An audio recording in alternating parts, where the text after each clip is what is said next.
Hey guys, thank you for listening to the Nintendo Dreamcast podcast. If you have not seen The Force Awakens yet, stop right now. Do not listen because we're going to spoil the fuck out of Star Wars The Force Awakens. Sunday, the ultimate in adventure. A tale of terror on a hostile moon. A new dimension and excitement from the creators of the Star Wars saga. Lucasfilms, The Ewok Adventure. Then at a special time, 10, 9 Central, Mark and the Judge save a girl from an army of renegade cops. Sucker, I'll blow your stinking head off! Hardcastle and McCormick after The Ewok Adventure, all starting at 8, 7 Central. Sunday.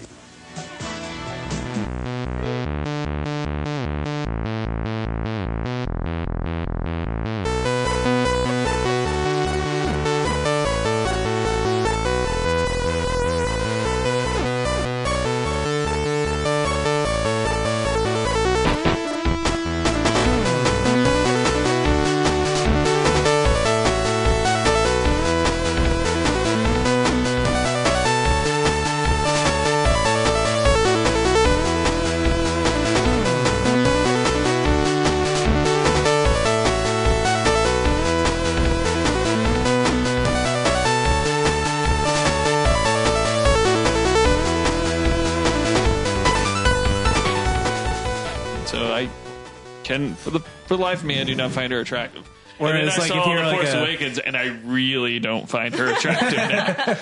Hey, Han, where's the sun at, Han? It's been so long. Come here, give me a kiss. If you notice, when they first meet after like 30 years, that they don't kiss, they just come in and hug. And I feel like the original script was for them to kiss, and Harrison Ford was like, fuck no. He's like, let's just hug. Let's just give a hug. Let's just do the hug thing. Hug it out. Yeah. Unattractive people aren't allowed to kiss in big budget Hollywood movies. Well, it's like really old, like crackheads aren't allowed well, to. the same thing. I mean, I feel like Harrison Ford can kiss whoever the fuck he wants, even when he's 90. But he was like, no, let's just hug.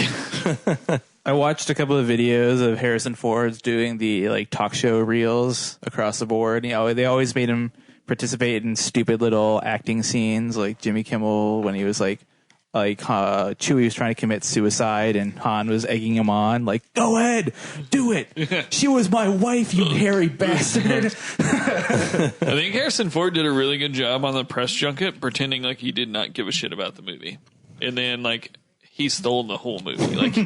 Like Indiana Jones and the Crystal Skull was just so disappointing, mainly because of Harrison Ford's acting. Like, you could tell he did not give a shit. He wasn't emotionally invested. The story kind of sucked. In this movie, he was fucking Han Solo to a T. And you can tell because of, well, Brendan hasn't seen it, so I don't want to talk about it. But you can tell because it was the outcome of the movie, you know. My favorite circuit, like talk show circuit thing was on the Conan O'Brien show. He had like one of his little writers come out. He always makes fun of his writers and shit for being total nerds and stuff like that. Like when he does all of the clueless gamers thing, where it's the whole point of it is like him playing a video game and telling his assistant to tell like how much of a fucking nerd he is for playing video games all the time. But I also just want to make this clear. I do not want to gimp the podcast by not having seen the movie. We were just going so feel free to spoil anything. I've already had most of it spoiled for me by my brother anyway. All right, tell me what all you've had spoiled, and then let's introduce the podcast and let people know that we're going to be spoiling the shit out of this movie. Well, I figured this podcast would be, holy shit, have you seen The Force Awakens? If you haven't seen The Force Awakens, this is full of The Force Awakens spoilers. Spoilers, holy shit, spoilers. What about our blind listeners and people that are just listening from one podcast to the next without reading the titles? Edit this part. I'm about to say something and edit it into the very beginning of the podcast. Are you ready? Hey guys, thank you for listening to the Nintendo Dreamcast podcast. If you have not seen The Force Awakens yet, stop right now. Do not listen because we're going to spoil the fuck out of Star Wars The Force Awakens. In cut. I'm not editing that into the beginning. All right, they'll get it at this point. Right. We haven't really said anything too spoilery. Yeah. Nice. Got it. But so spoilers. My favorite thing on the circuit was when he was on Conan O'Brien. He had one of his writers come out and he's like, Harrison Ford, will you sign this Lego Millennium Falcon I made? And he's like, this big Millennium Falcon model made out of Legos. He's like, it's like actually going for like $500 online. and it took me like 30 man hours to put it together. So it was like a treasured part of my collection. And Harrison Ford like takes it. And he's like, all right, this is actually really cool. He's like, oh shit. And he just like dumps it off the side, just smashes it to pieces. And then like, there's this whole like awkward silence. And then Harrison Ford goes like, so do you have like a pen or? That's awesome. I did not realize how old Harrison Ford is. Going around the room, starting with Danny. How old do you think Harrison Ford is? God, he's got to be at least 65 from the way he 65 looks. with Danny. Let's go to you, Matt. How old do you think? I know how old he is, roughly. So well, how old do you think Put he it is, in the roughly? guess, man. 72, I think now. Oh, you're way wrong. And That going was with going to be my Taylor. guess. Okay, I'll go up then. I'll go 78. Brendan. I'm going 59. You're going with 59. 59. I actually have to look it up because I don't know. It sounds like I know, but I can tell you, well, he was actually older than all of you said. How old did you say? 78. How old did you say? 59. I said 72. 65. I'm going to guess 74. He is 74 years old. That's crazy Wow, what a good guess. that I got it right. I hope I look that good when I am 74. Yeah. He's just like a 74. I will not. He is a 74-year-old dick, like sex machine. I'll be honest, I probably haven't seen him since he did the last Indiana Jones haven't movie. either. And then when he came on stage for like Force Awakens, I was like, holy shit, Harrison Ford is old. Yeah. Oh But my he's God. kind of a gilf, though. Would Like, you I mean, bang Harrison Ford? Yeah, I would. Easily? Yeah, me too. I'd bang him. Yeah, me too. There's no doubt about it. And I'd be like, For whatever our you need to do, you listeners at just lay home. down, take it easy. I'll do all the work. For our listeners home, Gilf is a grandpa I'd like to fuck. I think it might actually be applied to grandmas I'd like to fuck too. Yeah, I mean, grand anyone that But- Danny wants to fuck. For clarification, Carrie Fisher is not a Gilf. No, she's not. Hey, Han. Han, it's good to see you. Like, no wonder he noped the fuck out of that relationship. Like, you went away when our son turned to the dark side. And he's like, Sure, yeah, that's why I went that's away. what happened. It was really weird. It's good to see you. Hey, Chewie. Let's leave. Like, I'll lead this attack on this giant super weapon instead of hanging out here with goddamn 80-year-old Princess Cokehead Leia. Ugh. So We want to introduce our guest hosts. yeah. So welcome to the Nintendo Dreamcast podcast, episode 89, called "Seriously, I've got butt cancer. My name is Brendan. ... butt cancer. No, guys, I don't actually have butt cancer. It's called something else. ... butt cancer. Let's go around. My name is James. Danny? Matt. Taylor. Brendan. All right, we got Taylor and Brendan sitting in for Ish because he's a piece of shit that stayed home and made up a story about his daughter being sick. JK, What an JK, LOL. I love you, Ish. Merry Christmas. This is our Christmas episode leading up and our Star Wars episode. So we have all seen the new movie except for Brendan. So we're just going to spoil it for him wholesale on this podcast. I actually invited him to our Bro Down Showdown second showing of The Force Awakens, and he was like, oh, I can't go because my girlfriend don't want me to go. So he did not go. It was super lame. Yeah, but he was invited. Just So- in case she listens to this podcast, it was super fun, sweetie. Oh, you're going to get in trouble for that one. Yep. I hope she doesn't listen to this. So in preparation of this episode leading up, we also watched the Ewok movies, which Brendan has seen. Love the Ewoks. Taylor, have you seen the Ewok movies? No, I have not. That's You're where not I'm missing out on much. You're not missing out on much, Yeah. honestly. Okay, Yeah, I don't think good to Danny know. has actually seen them either. Even No, though I it did was not. his I mission. refused to watch the second one. I watched the first one, and it basically sucked the soul out of me trying to get through those that are good hour. movies. That man. Ewok adventure was great. Yeah, a great terrible. Ewok The giant adventure. spider was fucking terrible, Terrible. man. And the diabetes guy. And the Ewok that was fucking that I think little that's girl. episode 2. I think he was telling me the diabetes guy is until episode 2. Yeah. The second movie where they're living in the fuck hut with the Ewok, and you're like, holy shit, he's fucking that little girl's Ewok. That actually happened in that movie. But they were good movies. It's really surprising that I don't know how those movies got made. I don't know who greenlit that. And not only did they make one, but they made two. It was made by Lucasfilms Limited. Yeah, well, no, Lucasfilm Ltd. is responsible for a lot of awesome things. They're responsible for Monkey Island, which this podcast loves. At least me and Matt love. Yeah, we I both like played. Yeah, Full Throttle. Just a lot of like awesome video games. Maniac Mansion. Yeah, came out of that. Really? Yep. He And- also made that terrible movie with the midgets that's not a Lord of the Rings movie. No, it's Willow's not about amazing. Willow's awesome. We actually did our terrible. I second love movie it. on Willow. You do not Terrible. listen to this podcast. And there's I do not listen to this I have podcast. never Just seen go. it. Just walk I have away never seen right it, now. but these guys swear by it. Willow is... You haven't seen Willow? Did No. we do an episode on Willow? Willow's It was Jello. before he We was spent here. like several episodes talking about Willow, but we Yeah, never Matt actually Martin- made it a Matt feature Martin. film. You're about to make another.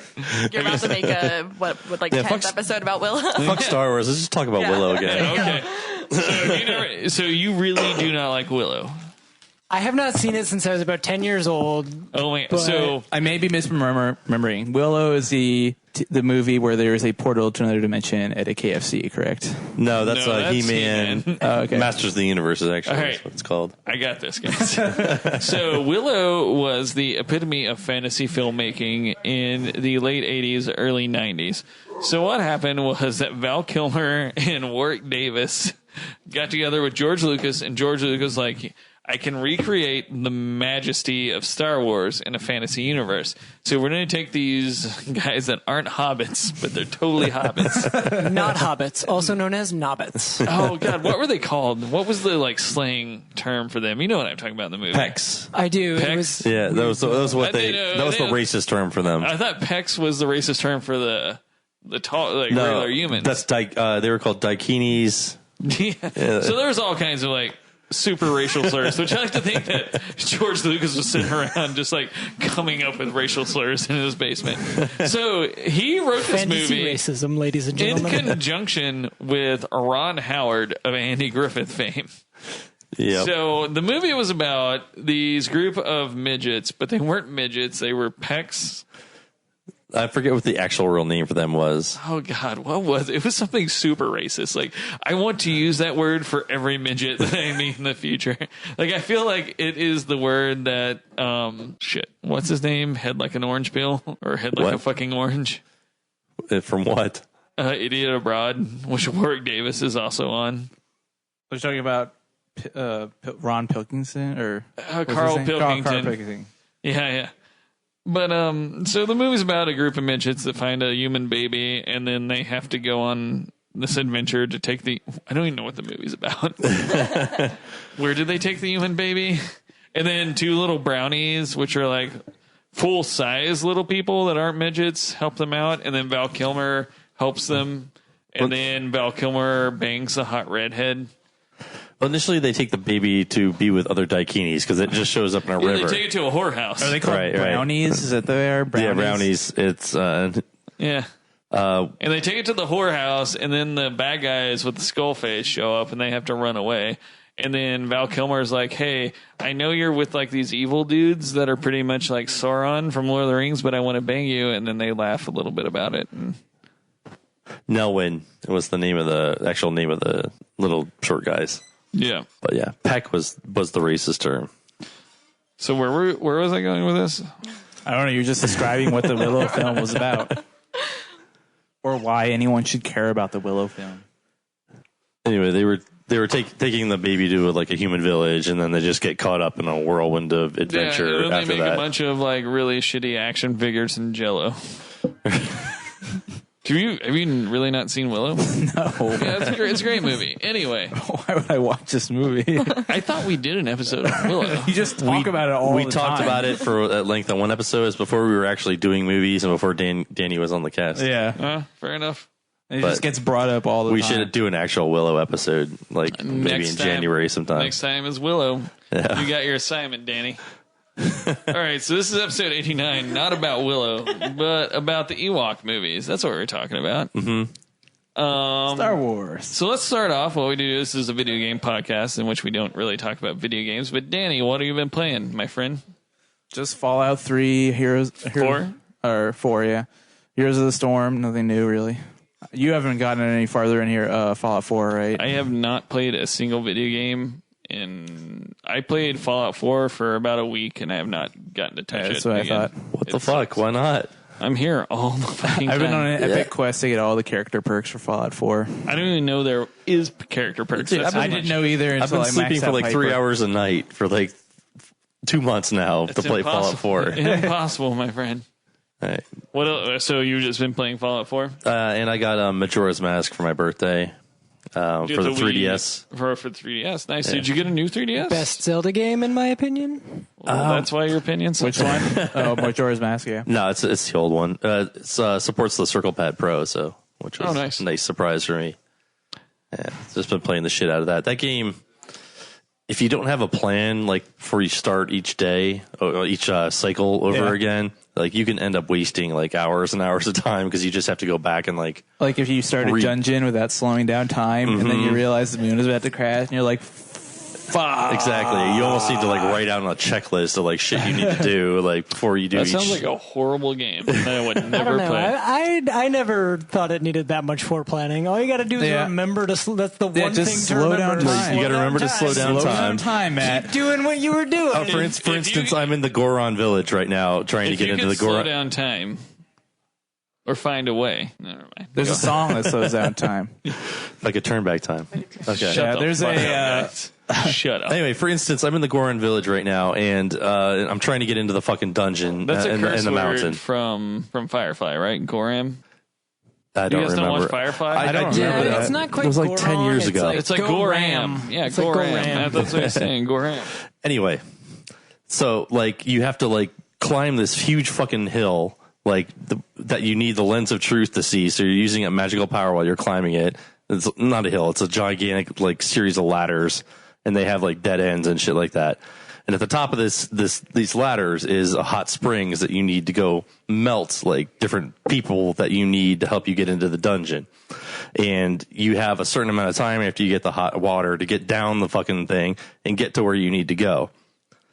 So if you melt them in the wrong order, or if you don't go talk to the right people, and then go back and get another spring water, you can spend the whole cycle, even with time slowed down, just melting the wrong people, and you never get into the dungeon. It's happened to me at least once. So I haven't one played, and a half times. I haven't played Majora's Mask in a really long time, but there's a really awesome game theory I read about where it says Majora's Mask is just Link coming to accept his own death in the Lost Woods, and each one of the missions he goes on is a stage in the 5 stages of of grief.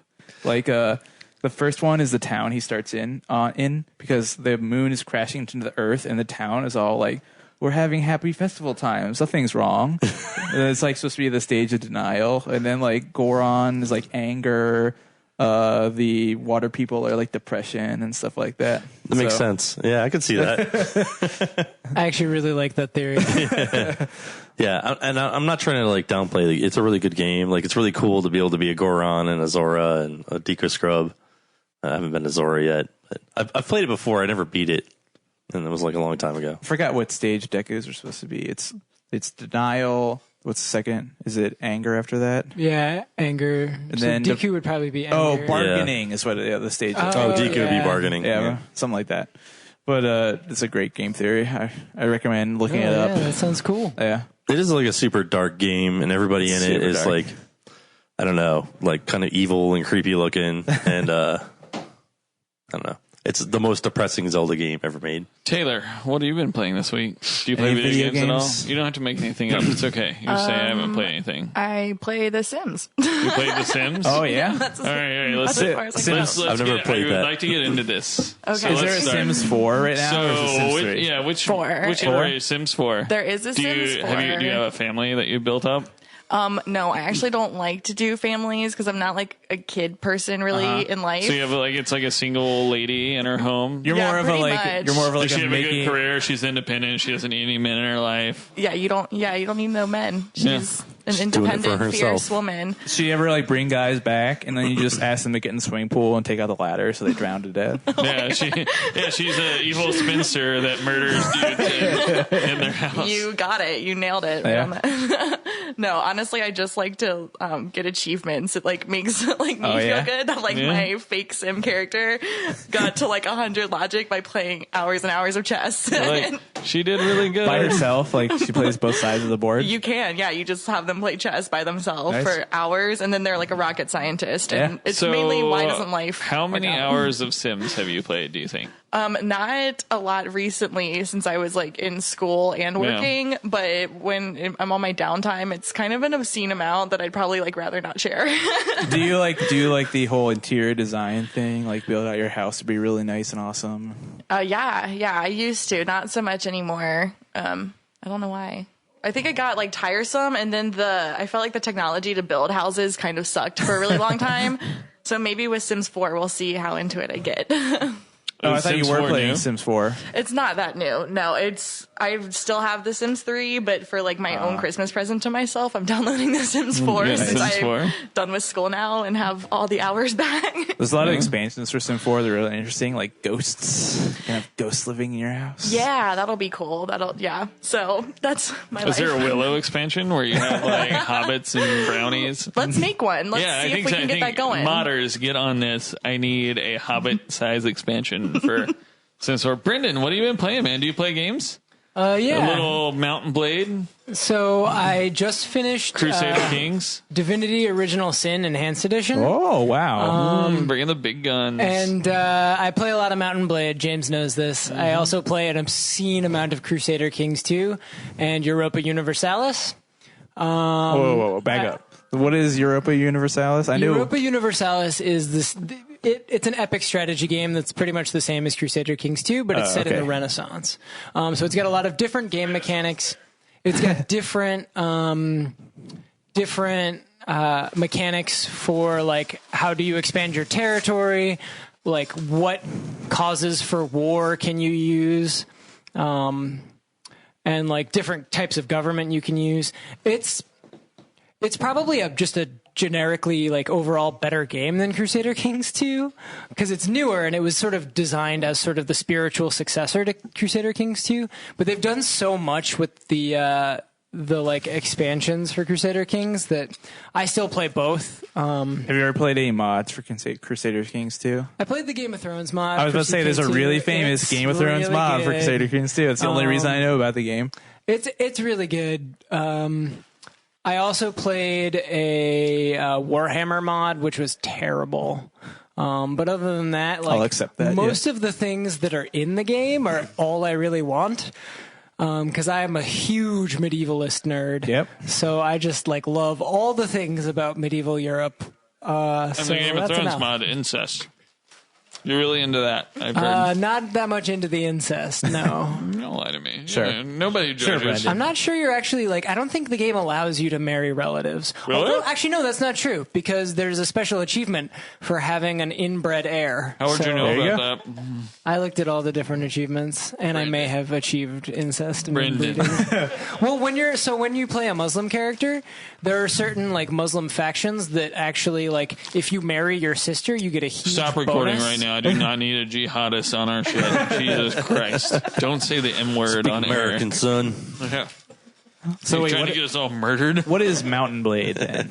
Mountain Blade is again cool. set in the Middle Ages, and it's a I'm starting to see a theme here. first-person combat / epic strategy / strategy game. So you are a like leader of a group of bandits, and you go around and you can either like attack other bandits or you can like attack villages and pillage them, or you can like even like besiege castles, and you can work your way up from like leader of this tiny group of bandits to like king of all of Calradia, which is the fictional universe that it's set in. Medieval Europe. Yeah, basically medieval Europe. And there's different factions, and one of them is like the Russians and the Germans and the French. They all have fantasy names, but they're basically like Russian, German, French, Ottoman, like the Ottoman Empire, or the Egyptian Empire. So you said fantasy names. Do you mean fake names, or is it actually a fantasy universe with it's a magic whole and fantasy elves universe. and dwarves? Sorry, there is no magic. Okay.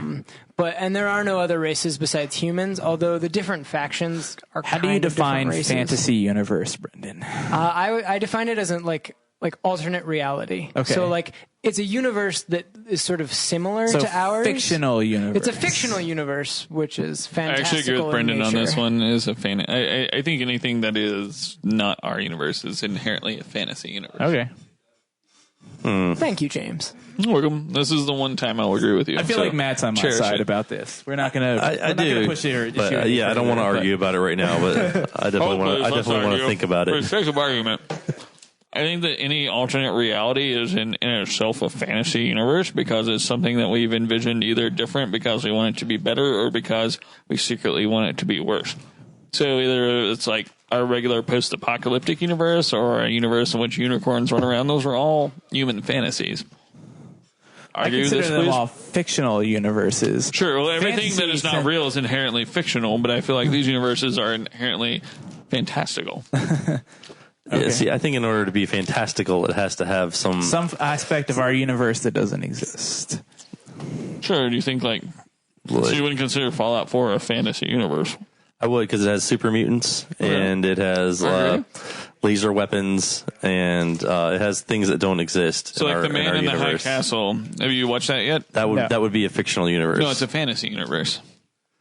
What is there anything Yeah, it's a anything huge magical fantasy or because the United States lost World War II and has been divided between the Japanese Empire and the German Reich. But Like there's we a had fantasy there. but we had a World War II and we have Right, Japanese and we and German won it, people. and then in this universe we have lost it. It's I would consider fantastical. a fantastical universe to be a universe that contains elements that cannot exist in our universe. That could not exist in our universe Why not? because it does not exist. It cannot exist. Something It that could have does, existed. It just doesn't exist. I think your definition of could have very different from my definition of could not. It could not exist because Why not? it has not existed. it could have existed though. Like unicorns do not exist in our universe. Why not? Because they do It's a not horse exist. with a horn on its head. Because I magic think that isn't is real. a lot less far-fetched than a universe Than a- in which than a war Germany ending and differently? Japan owning half the United States. Yes, a war absolutely. that already existed, having the opposite outcome of I'm what sorry, already Danny, happened. horses already exist. You're talking about one little genetic mutation. I'm talking about a alternate history which would have affected millions of people.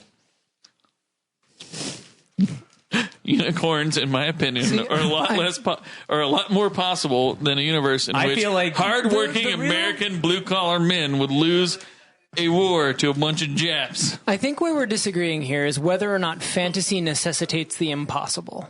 Shut the we fuck have up, to, Brandon. we have to think about like whether or not. So your definition of fantasy, Danny, if I'm not mistaken, Is a horse and correct with me a if I'm horn on wrong, its is head. There is some element of this universe which necessitates the impossible. And That's what I would. For James and I, fantasy is not necessarily the impossible so much as the non-existent. That's why I did want to have this argument. 'cause it's Like, I would much say is like a obvious. fantasy for Brendan would be have sex with me. Would that ever happen? No. But in a Star fantasy Wars. segment, it is A possible. fanfic where you It two is were a- having sex would Yeah, not be that's a a fantasy. fanfic. No, it's a to me. sexual fantasy. It would be a fictional. But I honestly think that would be the definition of a Yeah, fantasy. thank you, Taylor. It is a fantasy. I know you're just going to completely disregard this, but I mean, Wikipedia defines it as a genre of fiction that uses magic or other supernatural elements as a main plot element, theme, or setting. All right, so in A Man in the High Castle, the central theme is they found this film that is an alternate reality film of America winning World War II. And it's set in 1960 where there's no like Photoshop. So how did they get this film? They got this film through literally a portal into another universe. Would that not be fantasy? Sure. I would Okay. consider it fine fiction. Yeah. So in a world in maybe which me science and fiction, Brendan maybe had fantasy. sex in Brendan's sick fucking mind, what would that be? That would just be a fan That would just fiction. be a fiction. Fantasy. It would be fantasy. Fan fiction. Slash fiction. Yes, slash fantasy fiction. A ship. It's a ship. That's what it is. Anyway, back to the Going on. Can we go? Oh, we're still talking about games. Sorry. That's okay. James didn't play anything. Yeah. Oh, fuck you. I have actually started playing, so I watch Star Wars, as you all know. And every time I do anything Star Wars related, I get like deep into Star Wars. So I have played a little bit of Battlefront, which we talked about last podcast. I haven't played much since then. but I have been playing Star Wars Galaxy Heroes on my phone. Have you guys seen that yet? No. It's I know you and Mickey were talking about it. Yeah, it's a turn-based like tactical combat in the realm of like Record Keeper, Final Fantasy. Like you have a couple abilities, and it's turn-based. And you get to select what each person does, and you get data cards that have random characters on them. It's really fun. I like it a lot. I haven't spent any real money on it because I refuse to. Mm-hmm. But for free phone games, I've actually not hit the point. You know, with a lot of games like Puzzle Quest or whatever, you'll run out of energy or whatever, and you have to either buy energy or wait until you regenerate to play again. Yeah. I have not got to that point in this game. I'll play it for like 30 minutes, and like I'm tired of playing this game. Yeah. Kind of do. So it's really cool. I highly recommend it. I actually played there's a Marvel Puzzle Quest that came out from Magic the Gathering, and I played it a little bit. I've been playing it a little bit. I had the same It's problem super with it. broken. It's like I can't play enough to actually use all 5 of my health potions or something. After like 20 minutes, I'm just totally bored of the game. Yeah, I've actually I played it and I bought Jace like right off. Yeah. Right. And he's got that like -2 ability to like creatures, and I've never ever lost a game. And so I just stopped playing it. It was not fun. Yeah, it's not that great. Yep. Okay, moving on. We got all the Video game stuff. administrative bullshit out Yeah, of the way. so we're We talked about primarily a video game games. podcast, but really bad about playing video games. So let's get on to real life shit. So, do you want to talk about the Ewok movie first, or do you want to talk about The Force Awakens? Let's just talk about them interchangeably and try to relate them to each other. And Oh my god. Yeah, I feel like they're the same exact movie. yeah, All right. So, Danny, talk us through the Ewok movie. So, you guys are new. You probably never even listen to our podcast, but we do this thing where we talk about a movie every week. We assign it, and then Danny walks us through the premise of the movie and tells us why he hates it, and then we tell him why he's stupid and it's a good movie. So we generally pick like 1980s movies, and so these two. Danny was literally not conscious during I am the youngster of the group, so they like to make me watch That role movies. will this week be filled by Taylor? How old are you, Taylor? 23. Yep, So That's wasn't a lot even younger alive. than in I the thought you were. 80s. Awkward. younger than me. So they always make me watch 80s movies, or he wasn't born to watch, or I was like 3 years old at the time. And this week there was apparently some movies made after Return of the Jedi that featured the Ewoks and small children. They're obviously intended for an audience of like 7 or younger, I think, because anyone else would think this movie was just total bullshit. But the movie opens up on 2 parents looking for their 2 children. Through their dialogue, you can assume that they've crash landed on this planet, and they are standing next to the wreckage of their ship. And as they are looking, a giant monster chases them away from the carnage of their spaceship. cut to commercial. I wish, man, I would have watched. Like, if there had been commercials in my movie, it There would have were been originally. awesome. They cut just them all like out. just cut up this bullshit that I had to watch Was it for made an for hour TV and a originally? half. Yeah, both of them are made for TV. Oh my god, that makes so much sense. No was like- one could just sit through this shit just straight for an hour. I think it was even like a mini series, so like it was on like every Sunday night at like 9 o'clock or something just for like 30 minutes. for like an hour. Oh, and it's only an hour and a half. I guess Yeah, it was well, with commercials, it was with like that would be like four episodes of 40 minutes of footage with 20 minutes of the commercial. That more like half an hour of commercials, that probably. makes a lot more sense. Yeah. I don't think anyone Because it was a big event when it came out. Like everybody was super excited I about don't it. think anyone could sit through this whole thing in one sitting. Oh. So of course they crammed as many commercials as they could into it. Got something to say, Brendan? Fun fact: George Lucas makes more off Ewok merchandise than the rest of the franchise combined. What? How? That I don't know about since the new movie, don't but think that that's true. fact was true as of 3 He years doesn't ago own when I it looked it up. anymore. So. Does he still hold merchandising rights? I would have thought Disney would have plucked those up. Yeah, I mean, I'm assuming it's Disney now, but beforehand? before he sold it, that was true. Yeah. So after the parents chased off by the monster, it opens up, and this movie actually has a narrator, since obviously Ewoks can't talk, and they didn't feel like subtitling them at all. It was weird at the beginning too. It was like kind of like a nature documentary about Ewoks. So it was like, it opens up, and there's like a mom and a dad Ewok standing around, and it's like, the dad Ewok is he's like blowing on a horn, and he's like, he's trying to call his 2 sons back from the forest who haven't shown up all day. And so he takes the dad Ewok takes his youngest son, and they just like go out to this hill where he apparently has this glider set up that is on some sort of like catapult launcher. And the dad's getting into this glider, and it's this whole time they're just talking in Ewok with no subtitles. So it's just like me sitting here going like, okay, what's going to happen next? I'm just waiting for something to actually happen. But it takes like 5 minutes. He climbs into it. He's like checking his straps and everything. And then a goat just randomly appears and chews on the little rope that's made out of like vines. On indoor? Yeah. Just like he wasn't there before, and then all of a sudden there's a goat just chewing on the vine, holding this glider down, and so he chews through it, and the dad just goes pooh and shoots off into the sky, and he's like looking for he's like flying around. He's like, the dad Ewok notices a shiny object in the forest, but continues to search for his children instead of investigating it. So he's like keep flying around, and his 2 kids are just hanging out on some cliff. They just got stuck there or something. Like they don't know how to climb down or anything like that. So I don't know what kind of like hot air springs he's hitting to keep himself afloat this entire time, because literally he just should have just glided and crashed into the ground at some point, I think. Don't pretend to know the atmosphere of a foreign planet. Yeah, I know. Or moon. It's a glider, and he was just seriously just flying through air in this glider for like 30 minutes without ever decreasing in velocity, like altitude at all. But he throws that rope down to his little kids that are just stuck on this stupid rock cliff, and they start climbing down, and then the rope breaks, and one of them falls on top of the other one anyways. I'm like, I feel like you could have just done that anyways. Just fall off the cliff. Your little teddy bears, nice, soft, fluffy. You're fine. Yeah, they're basically boneless anyway. Yeah. That's what I got from this movie, since none of them are ever injured for any of the antics they go through. And at least 4 points during the movie. You should have watched the second one. At least 4 points in the movie, a rope breaks and one Ewok falls on top of another. So it's The a second one theme. just opens with like an Ewok slaughter. Okay. Like, all out Yeah, slaughter. the weak ways, man. We really should have just opened up with that one. Did you not watch the second one? No, I could not bear It to was watch in the another assignment, minute. Danny. Could not bear to watch another minute of The Ewok second one bullshit. is legitimately a lot better than the first one. Are you serious? The weak ways If you come. they like watching slaughter. Ewoks die, And you like listening to, what's his face? The diabetes guy Yeah. prattle on much for an better. hour to himself. Much better. So after he finds his kids, I assume he eventually crashes his glider into some sort of rock cliff to meet up with his kids, because they just walk back. He's like, I guess these gliders are like one-time use.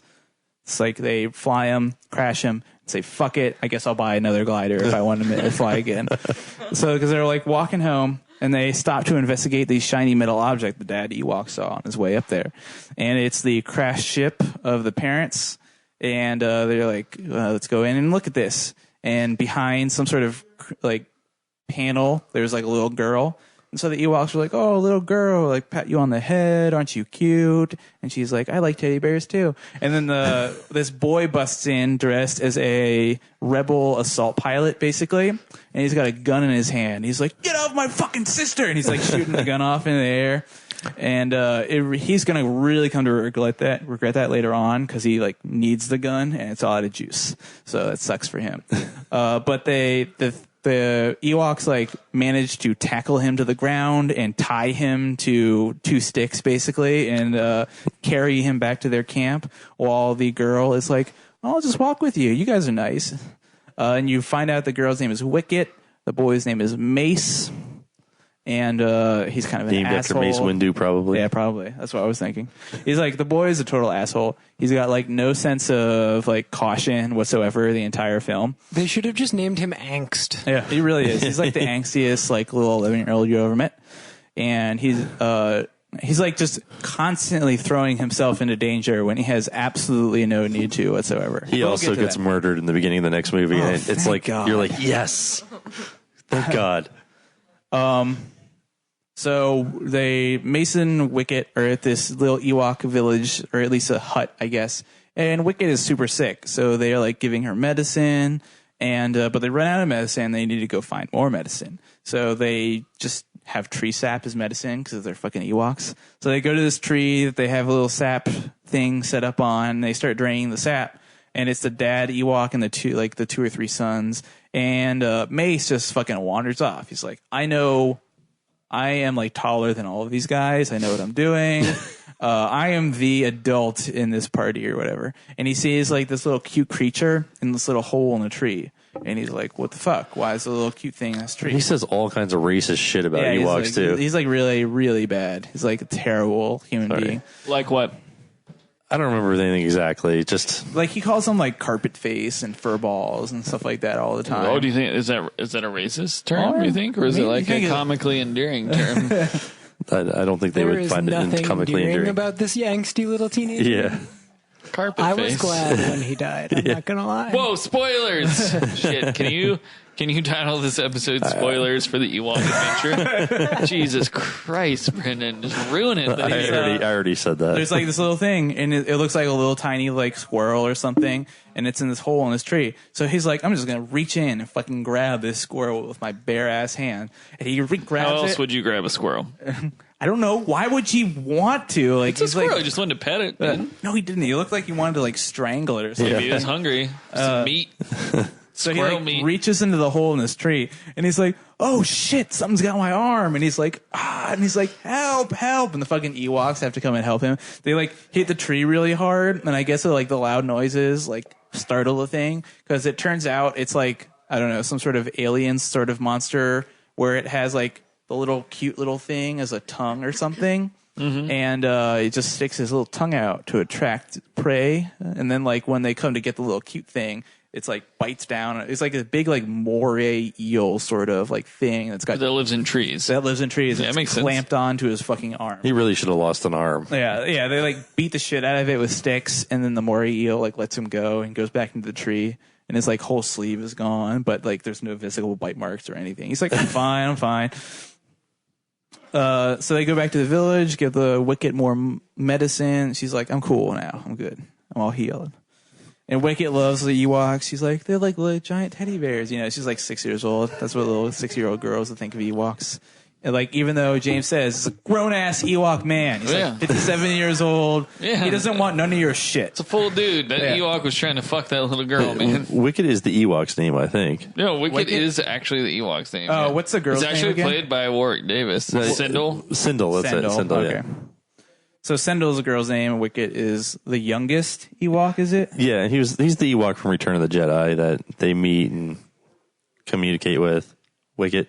Is he the youngest of the children? I don't know what his fucking age is, Okay. but he's the one from Return of the Jedi. Because there's like 3 children and 1 dad, and I think there's a wife. I don't know if you realize this, but this movie is actually set 2 years before Return of the Jedi. Oh, is it?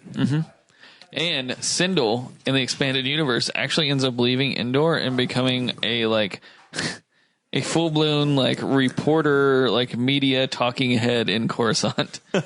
She goes on to become the Robin Sparkles of Coruscant. Wait, Wicket learns to speak English in the second one, though, Yeah, which takes place hours after the first one. Yeah, which So takes was- place 2 years. So he was trying to act like a cute little motherfucker around Princess Leia because he wanted the sweet, sweet Princess Leia taste. He missed that. Yeah, He's like, yum, I don't speak in the English. So Why don't you take me back? there's We could cuddle. after Wicket is cured, there's a whole scene you can basically just fast forward through because she's teaching one of the Ewoks Sendril gets better. She's teaching one of the Ewoks how to talk. I assume it's Wicket now. Since It's Wicket, yeah. eventually learns how to talk. They all look the same to me, except the dad because he's got a blue fucking hood. racist, He's got dude. a blue hood on instead of a red hood like the rest of them. But she's like, Starship, and she's waving her hand in the air like Starship, clearly an Ewok would assume that a hand waving through the air would be a starship instead of, I don't know, a fish or a bird or anything. They don't know what fucking starships are. Why is waving your hand in the air flying gonna give any kind of indication? Like the glider at the beginning of the movie. Yeah, they think they're oh, it came in a glider. That's Yeah. what they must think. But then she's crash, and she's just bam, bam, just slamming her hand into this wooden stump. and Wicket thinks that's Yeah, hilarious. Wicket's great. He's like, Your family dead. Starship crash. He's talking like Yum, the yum. monster from the robot from Short Circuit, basically. Starship crash. Yeah, exactly. I'm going to interject with pop-up trivia, but did you know that this movie won 2 Primetime Emmys in 1986? One for Best Visual Effects and one for Best Children's short-term movie it's or whatever. definitely a children's movie. I'm sure children love this movie. And it definitely had a the best effects. 25-year-old fucking adult. This was absolutely murder to have to sit through. It wasn't that bad. Oh, it was so bad. I was just surprised because I always assumed that it was years after Return of the Jedi. Yeah, so did but I. It is 2 years before Return of the Jedi. Everything in this movie and the next one happens 2 years before Return of the Jedi. I just figured the rebels had fucked off and left them to be. And Yeah. So after Syndra is all good, they're like, Sindel. We really have to find our parents. So they go to an ancient Ewok who has all gray fur, and he spins a dreidel on the table, and the dreidel has little mirrors on it, and which eventually predict it's like a crystal ball sort of. So the Ewoks spin dreidels for the crystal balls. This must be kind of force sensitive. Yeah. Did you know interject here, that after the Star Wars Holiday Special and after all the movies were done, that George Lucas felt that the holiday special was so badly done that he had to assume total control, and he had total control over this movie and the next one, and people still let him do the prequels. He fully produced both Ewok movies, and people still let him do the fucking prequels. I actually skipped ahead of myself. First, Mace convinces his sister to sneak off in the middle of the night on a hostile planet and look for their parents. And so do you think he was related to Mace Windu? No. We're just saying we think he was named in honor of him. Yeah. I'm sure there's legends of the Jedi at that being point. The angsty motherfucker he is, he's like, these are fucking creatures, animals. They can't help us find our goddamn parents. They've cured you, but fuck them. We're just going to sneak off in the middle of the night, and everything will be fine because I'm 11 years old and I can protect you. Yeah, that was the moment I decided to hate him. Forever. And so, but they sneak out in the middle of the night and they get chased by an 8-foot tall dog creature that just holds them up. They have to climb underneath a tree stump and sleep there for the night because this giant dog just won't let them get away. And in the morning, the Ewoks all murder the dog. Well, they risk their lives. Yeah. It looks pretty dicey. Yeah. It's not easy for them to take down this dog. Yes, the dog does. Well, they die. shoot it with some sort of blow dart, which either has poison or a tranquilizer in it. Yeah. I assume it's poison because it goes down immediately. Why would you put that thing down and let it live to hate you for the rest of its life? And for some reason, this dog thing had a wristband on its collar that all of the children had, and they're like, it's our dad's life monitor. life monitor bracelet or something like that. Yeah, they all have the life monitor. Yeah, they're like, that means our dad's still alive because his life monitor is on this dog. And I'm like, okay, that makes total sense. Why wouldn't it make sense? So they're like, who owns this dog? And all the Ewoks are like, oh, we know it's this giant 12-foot monster that lives in the mountains, but we don't want to go up there. So we're going to go to this ancient... Would you want to go up there? No. But then we're going to go to this ancient Ewok and make sure it's the giant 12-foot monster that has his parents. And sure enough, the dreidel projects some sort of scene of them trapped in a cage and this 12, I don't know. I think he might have actually been much taller than that. He's probably 24 feet tall. It's a gigantic thing. It's like if an Ewok grew to 24 feet tall, this would probably what it would look like. Just monstrous and hideous. So they go on a sort of Fellowship of the Ring quest to rescue their parents. Because what it is apparently when a caravan of Ewoks goes on a mission, each Ewok is given a special artifact. And so the dad and two of the children get ceremonial headbands that are like the wings of hope, which are white wings on a headband, the wings of courage and the wings of strength, which are blue and red. And they don't do anything. They're just ceremonial. I don't think they ever had any purpose whatsoever. But there's one of them got a magic walking stick, which just looked like a regular stick. The girl got a little candle. And Mace gets these 2 rocks or something. Yeah, he just got Mace gets a rock. He's all pissed off. The last two artifacts, when he's given an artifact, are a little claw and a crystal. And he's like, oh, this one must be mine. And then the old Ewok just slaps him on the hand, and he's like, no, you get the rock. And he's like, I don't want a fucking rock. I would just like to reiterate that George Lucas reuses this scene in The Willow when Willow gets the acorns. And he's like, what the fuck? Yeah. These acorns. Same exact scene. So he gets a rock, and he actually just throws it away, and the walking stick Ewok picks it up and puts it in her pouch. I think it's the mom Ewok, honestly. It's Wicket. Is it Wicket? Because With Wicket the walking stick? Wicket's the one who gives it to him in the end. So they all have magic artifacts, and they also have a crystal and a tooth. What they need to do with these is they need to recruit 2 more Ewoks in their journeys to join them in their caravan. Otherwise, their mission will fail unless they get these 2. What is the name of the caravan again, Danny? Did they Caravan call of Hope. The Caravan of Courage. Their Caravan of Hope? Courage, it's Courage, yeah. Caravan of Courage. So they're like walking around, and the first thing that happens is a tree almost falls on top of all of them because some little lumberjack Ewok was cutting down trees and he wasn't checking his sights. And he's like some big he's like the burliest Ewok you'll ever see. He's like, rrr. He's like a really muscle bound Ewok, and like Mace challenges him to a feat of strength. He's like, watch what I can do, and he takes like a little hatchet and he throws it, and it hits a tree, and he's like, that's amazing, isn't it? I'm amazing. And then the little burly Ewok just does exactly the same thing, and he's like, okay, I guess you're cool. You can come with us. I would like That's to how talk he about convinces the Ewok to come with them. how this movie is only 2 years previous to Return of Jedi in canon, and that they built an entire facility on Endor to project a moon-sized shield system around a floating Death Star in less than 2 years. Yeah. That is amazing. Yeah. So that's the first one. He gets the tooth, and all they have left is a crystal. And in their travels, they meet a Ewok priest or priestess. I can't remember which one it was. And they present this mystical creature with the crystal, and he or she promises to come with them if they can pass a magical test. And so the Ewok hands the crystal to Mace, who's like, I can do this. It's a fucking magic test. It's awesome. I'll be awesome too.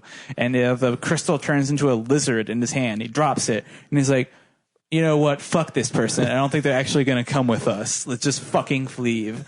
And then the little girl is like, wait, I can take the test too. And she picks up the lizard, and it turns into a little white mouse. And that's apparently what passing the test was. Obviously. Yeah.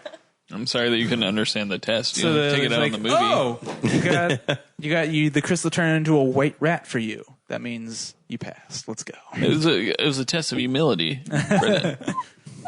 Okay, whatever. So they finally have their full party, and the next trial they endure is Mace. They're all playing around in this little field or something like that, and Mace finds this like pool of water, and he's like, "Oh, pool of water. What's going on here?" I can't blame Mace for this one because I don't think anyone could predict this was what happened when you were sitting over a pool of water. But he's like he's like standing over it, and he like leans down to put his hand in it. And the instant he touches the surface of the water, he is magically teleported underneath the water, and there is some sort of invisible field stopping him from resurfacing. Why would you touch the water, Danny? No, it's totally Mace's fucking fault. You don't just touch a magical pool of water. Of course you're going to teleport underneath magical. It was just a pond. No, every pond on Endor is magical. Jeez. So this is a fantasy universe? Yes, this would be a fantasy universe. It's my fantasy. He's like, oh, I can't get out. And they're like throwing rope in, and it just gets magically teleported underneath the water again. They gotta go get a tree branch and stick it in. It gets magically teleported in. And they're like, what the fuck are we supposed to do then? And then the little girls finally are like, wait, Wicket, you have a magic stick.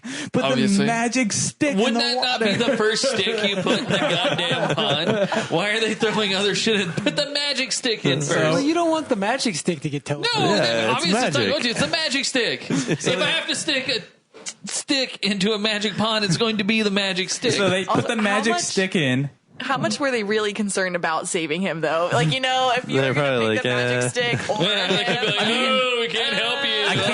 I can't understand what the Ewoks are saying the entire time, but I imagine they weren't too distraught about it. But just then leave 'em. She was like, "My brother's help, my brother, help!" And they're like, "It's really hard I guess I could not use to my deny magic such a stick." cute little girl." We better they're save her. like, She'll never "Wicket, shut up about it. Wicket, put your little magic stick in the water, and it's like the first thing that breaks the surface of the water without automatically getting teleported underneath. And he grabs onto it, and they're able to pull him out. And she's like, "Wicket saved you," and he's like, "Oh, thanks. I'm gonna thank you now, but like be a total asshole to you like 5 minutes from now. So be ready." I mean, for he's that. a midget. Everybody's asshole to midgets. So the next thing that happens is they're camping out in this field they've been playing around in all day, and some sort of like little Tinkerbell little fairy thing shows up, and Mace starts like playing with it. Like he's like, "Oh, I like little Tinkerbells." He was And like then all of a unnaturally sudden- obsessed with that thing for how old he was. Like, all of a sudden, there's just like 20 of them. You flying around. are.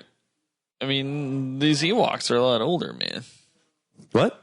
Are you talking about the Ewok, or are you talking No, I'm about talking about Mace. Like, Yeah, Mace is a horny little fucker. Dude. yeah, exactly. That's what I was saying. I will admit, Mace was DTF. Anything on Endor. He was like 13 years old. And he like, thank God my parents aren't around. Let the Ewok fucking begin. I will admit, this is like 45 minutes into an hour and a half long film, and this is when I have officially given up on this film. So I have two monitors for my computer. I have one monitor For set porn. up. I have one monitor set For up porn. and just putting this one on, and the other monitor I'm just For playing porn. Hearthstone. So I'm just For like, porn. I'm just totally given up on this movie. So I don't remember a whole lot about the scene. It goes on for like 20 fucking minutes. I remember they light the candle for some reason. The candle of hope that or something that they gave. She just lights it to make a light because they're sleeping at night. Yeah. So, I mean, this was the purpose the candle played for some reason. But Mace actually managed to friend one of these little creatures, and he named it like Anastasia or something like that. Some cutesy little name. His favorite porn star. Yeah, and he keeps her in Stoya. he keeps her in his jacket pocket. Brendan knows what I've done. Brendan just looked at me like, yeah, that's what I would name he it. just stuffs this if little. we're talking about our favorite porn star. He just stuffs this little Tinkerbell fairy in his pocket, in his like jacket pocket. That's where he keeps her for the rest of the movie. The next thing that happens Fuck is fairy. they get to the mountain, and they're like, "What the fuck are we supposed to do now? What the Put fuck?" this in my pocket for later. It's my pocket fairy. Mace is like, "We're at a mountain. What the fuck are we supposed to do now?" Put it in the dishwasher when And I'm done with it. the dad Ewok's like picking up rocks and like pointing at him, like, "Use your damn rock, Mace." And then he's like, "Oh." That was useful. I just fucking threw it away. Like I didn't keep it or anything. And then Wicket's like, "I kept it." And then he's like, "Oh, dumb thanks, shit." Wicket. It's like, that's gross. Why would Thanks you for keep just that? like making up for my mistakes throughout the entire movie, Wicket." And so the dad Ewok, he's like, "What am I supposed to do with a damn rock, though?" And the dad Ewok picks up a rock and just shakes it. And so like Mace shakes his rock, and there's like something inside of it. So he just smashes it on the ground. And what are those things called? It's like hollow rocks that are filled with like crystals. Geodes. It's a geode, and inside the geode is some sort of little fucking arrowhead or something like that. Oh yeah, and the arrowhead like spins around in the dirt and points where they're supposed to go, Yeah. right? And then like flies off in that direction. And then there's a giant rock in the way, and he still has his laser, so he just like shoots it, and it superheats and explodes, which is I don't think I ever saw a laser in the Star Wars series do that to a rock before. But that's what happens, and that's what he uses the last of his laser charge on, is blowing up this rock. So now they're inside this cave, and they come to a chasm that has very clearly spider webs between it. And he's like, "It's okay. You just climb on it like a ladder." Well, I'm sorry. He did not know that he was going to fucking Shelob's lair. Okay. Clearly spider webs. Just going to put that out there. So they all climb across, and then the last one to cross is attacked by a damn spider. He's like, "Wah!" There's like venom dripping from its claw, like his like little Fangs. mandibles We call and those stuff like fangs. that. And like the spider literally just stares at the Ewok for like 5 minutes, just like, and the Ewok's freaking out. And they're all on the shore. They're all on the other side. Like, what do we do? What do we do? And Mace is trying to fire his laser, which has no charge now, by the way. And eventually, the priest has the crystal on a staff, and he's like brr, brr, brr, brr, brr, brr, and he's like starts glowing green and shooting a little like brr, brr, brr, brr, across the chasm, and then the spider's eyes glow green like and it gets all dizzy and falls off or something like that. And then they chop down all the spider webs, so no spider, or maybe the spider webs fall down as soon as the last Ewok comes across. So that was lucky. And now they're in the giant's lair. He's like 24 feet tall. You can crush all of them with a single step, basically. And they see the cage where his parents are being held. And it's like, I don't know, 15, 20 feet up in the air. So their grand scheme is, let's take this axe we found, put it on this rock, and use it as a fulcrum. Mace, you stand on the handle. We're all just going to climb this wall and jump onto the axe. You got a better plan, Danny? You got a better plan? I don't think that's a good enough... What would you do in that situation? I don't think that's a good enough plan to launch someone 20 feet in the air. You have he to would have have a better gone plan. up like 8 feet. You have to have a better plan. What was your plan? All right, you're in that situation. Take the axe and murder the giant in his sleep. That's a good plan, That's but a good it's plan. not Danny's plan. There we go. Was it big enough to murder a giant, though? I don't Yeah, think so. it was pretty big. Use any of the trees on this planet to build a ladder? Yeah, I felt like this. They would have to go back and fight another spider, man. I felt like this whole Caravan of Courage was pretty ill-conceived plan. It was a Kinda caravan of slapdash. courage, not a caravan of murder. Okay? They had to muster their Caravan courage. of careful Yeah, planning. they could have just walked in with their fucking lasers and axes and murdered everything, but that's not what the story is about, Danny. It's about overcoming odds through diversity. It's not about murdering every spider, alien, giant that you come across. Different species So- coming together to help each other So out. Mace climbs. Fuck each other. Mace Fuck each other. Mace ends up getting launched like 15 to 20 feet up in the air. Like grabs onto his parents' cage, and then he lets a rope down so the Ewoks can climb up into the cage as well. Not sure what purpose this serves because all they do is just climb back down out of the cage afterwards. But as they're climbing down, the giant, one of the Ewoks manages to distract the giant just by running away from it, like in a crazed feather. Like, ah! Also, I'd like to point out his parents could have gotten out of the fucking cage at any point and ran the away. holes were big enough so that they just could have crawled out at any time. I mean, there was a significant drop, like 10 to 15 feet Yeah, at they least. would have been all right if And they hung giant off the fucking edge, I think. spiders, man. I would not be too eager to jump out of that cage. At least in the cage, the spider couldn't get in. I also would like to point out that when they show up, his parents are genuinely happy to see Mace. And I feel like as a parent, I'd be like, what are you doing in a 20-foot giant's home base? Like, I would like, why would you want your kids to put themselves in danger to come save you? Feels like a shitty. I'd be shitty like, parent oh, thing. okay, I don't have to If die my at all. kids couldn't at least come save me, then fuck them. No. He's they like have- 11 years old. And also, that you don't want them to be alone on a strange alien They planet. have the Ewoks. Did you They know what didn't know those that. Ewoks want, man? And they don't know what Ewoks are. Yeah. I don't know. I thought it was a little weird that he's like, thank you for putting yourself we in just danger to crashed. save I hope myself." my kids live a long, wonderful life and don't come save. No, fuck them. They better fucking come get me out of there. I think you're valuing the life of these children more than like. What are they gonna do? They have two of them. Yeah, exactly. It doesn't fit in with my cinematic idea of I what mean, a good the parent parents is. might just be happy to see that he's alive at all. Like, they crashed. Them bitches could be dead. Well, they knew they were Yeah. alive. They just left they left for some reason. They went off playing or something like that. Yeah, but they knew that their Mace was an idiot. Yeah. And would probably get himself Yeah, killed. they They're like, holy raised shit. that kid for like 10 years. They knew he was a piece of shit. Like, if the Ewoks hadn't been around, that kid would have been dead in like an hour. That's true. But they Bitch got used his only laser gun to blow up a rock. they get him out of Obviously not the smartest kid ever. they get him out of the cage, and the last Ewok is climbing down, and the giant shows up. And he's like swinging from the rope, like, "Oh shit, there's a fucking giant here!" And then of course, like whatever they tied it to breaks, and he just falls the last like 5 or 10 feet. Common theme in the movie. And now it's like, how do we get away from this giant? Because the only way out of here is across this chasm, and we chop down all the spider webs that went across it, or they all fell down.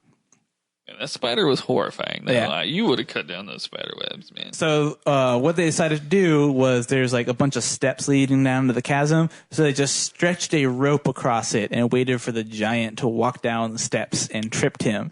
And he didn't fall straight into the chasm. He fell down face forward. He's kind of like halfway there, you know. He's still got like his arms on the edge and his like legs on the ground, but his like torso is hanging over the edge. And then that's when Priest is like, I still have this goddamn magic staff. And he's like, and he like points it up in the air, starts glowing green again. There's a little stalactite in the cave, and it starts growing green. And he's like, and it breaks off and like hits him right on the head, and then he goes over the edge. And they're like, all right, we got all the time in the world now. That's when the girl shows up with Wicket, who they left behind, because like those are like the kids. Like this was for fucking adults, this rescue mission. And they're on the other side of the chasm, and I think they somehow set up a swing rope between the two sides. But then the giant climbs back up. He's like, and he's like right in front of, what's her name? Sindel. And she's like, ah! And they're like, what was she like again, though? Ah! Okay. All right. And but they're still on the other side of the chasm, so none of them can help. I think Mace shows. That's the thing. Is while they were setting up this little pulley trap for the giant to trip him across the edge, the burly like warrior Ewok was fending the giant off just by chopping him in the feet with his axe over and over again. Totally forgot about this scene. And Mace was like, "You come on, we gotta go." And but the warrior wouldn't stop fucking fighting the giant. And so he's like, what can I do? And then his pocket starts glowing, and he's like, Anastasia! And he like lets the fairy out, and the fairy just flies around the giant's head a whole bunch, and he's like getting confused and smashing walls, and there's like a cave in, and it hits giant on the head, but it also hits the Ewok warrior on the head and kills him. Yeah, so he basically killed an Ewok. Yeah, he killed the Ewok. And like the Ewok's like with his like last dying breath, he hands his axe to Mace, like, carry on my legacy of chopping wood. And the giant's climbing off the edge, and he's like about to grab his sister. So he takes the axe and shows off his axe throwing skills again, and hits his giant back right in the back of the head, and does the classic like bad guy falling into a chasm, where it's like clearly like CG animated, where he's like swinging his arms and legs like. It's just green screen, smaller and smaller. Yeah, it's like green screen. And I don't know. That was basically the end of the movie, right? Like I said, I didn't pay attention to the last like 30 minutes of it. So when people talk about how much bullshit it was that the Ewoks beat the Empire and Return of the Jedi, you have to remember they had fucking magic fairies. Literally had magic goddamn fairies. Yeah. So and some of them were force sensitive. Priestesses, they could just magically collapse. Yeah, they literally had magic. When they're like, how'd the Ewoks beat the Empire? Magic. Literally magic. They didn't set those log tracks up ahead of time. They just magically made them. And it's like, this is where we need them. I like to think they were pre-existing traps because the Ewoks had a known problem of fucking giants. They set up these giant log traps and stuff to kill giant spiders and giants. My most memorable scene from Return of the Jedi is when those two Ewoks are fighting next to each other, and one of them gets like shot with a laser or something and dies. He's like, and then everyone's like, "Wake the fuck up! Get up, come on, buddy. man!" He's like, just spends like 3 minutes shaking him, like, "Come on, get up, get up, get up!" And I'm like, "Oh, that's so sad." Yep. Well, and then the worst part is that he like starts crying over his dead friend's corpse before the camera pans away. Yep. Thanks for letting us watch Teddy Bear. Thanks, George. All right, so The Force Awakens. We're segueing right into it. Oh man, I don't think we can. I don't think we can do it. Brendan's I'm not so seen excited for these spoilers. Yeah. No. We're not gonna spoil it. So, just so you know, if you haven't watched The Force Awakening, just watch A New Hope. They're basically the same film. Yep. I mean, yeah, but I like The Force Awakens a It was lot. like the opposite of Star Trek, where that was like a reboot that ended up being like a kind of a sequel. This was a sequel that ended up kind of being a reboot. Yep. I really, really, really, really liked it. Like a whole lot. I liked it. I liked it because they did a really good job of modernizing the Star Wars series. It still was like the same sort of movie, but all the jokes were very much like 2015 rather than 1980s. I like to tell you, I found out Adam Driver was in it. That Kylo Ren was Adam Driver. I like to think that Oh he my was God, I the love exact him. same character from God. Girls, and it made so much sense. It is not. It's not Adam Driver. It's young Alan Rickman. That's who I will always call him. Like if young Snape was a Sith, it would be Kylo Ren. That's a really good, comparison. I never thought of that. But You know, it is the character from Girls. he did not work for me as you a Star Wars serious? character. No. Fucking amazing. He was the I best loved part it. of that movie. Yeah. Kylo Ren is just a really, really good villain. He's- He's conflicted. He's angry. He's being seduced by the light side when you are in a world in which people are typically seduced by the dark side. He has that legacy. Like, he's an amazing character. It works on so many levels. I don't understand why you. I thought he was a great villain until he took off his mask, and then all I could focus on was the fact that he was young Snape. No, my God. there's a dichotomy there. When like he has his mask on, he's like super confident. He's like this villain. But when he takes his mask off, like he's vulnerable. He's It's weak. because he has a giant fucking nose. He's I like get why like sensitive about it. It's I get like why he they puts the did it and mask on. why they made the character choices they did with him and all that. Like, but like, I still don't think like he fit very well into the universe. I think he stuck out like he didn't really seem like a Star Wars character to me. He seemed like a J.J. Abrams. I like how character. he has like the worst anger problem of all time, even for like a Sith. Yes. He's like He's not anything, trained. anything goes wrong, I'm just slicing the fuck out of whatever is in front of me. I mean, to be honest, Darth Vader just choked the nearest person. yeah.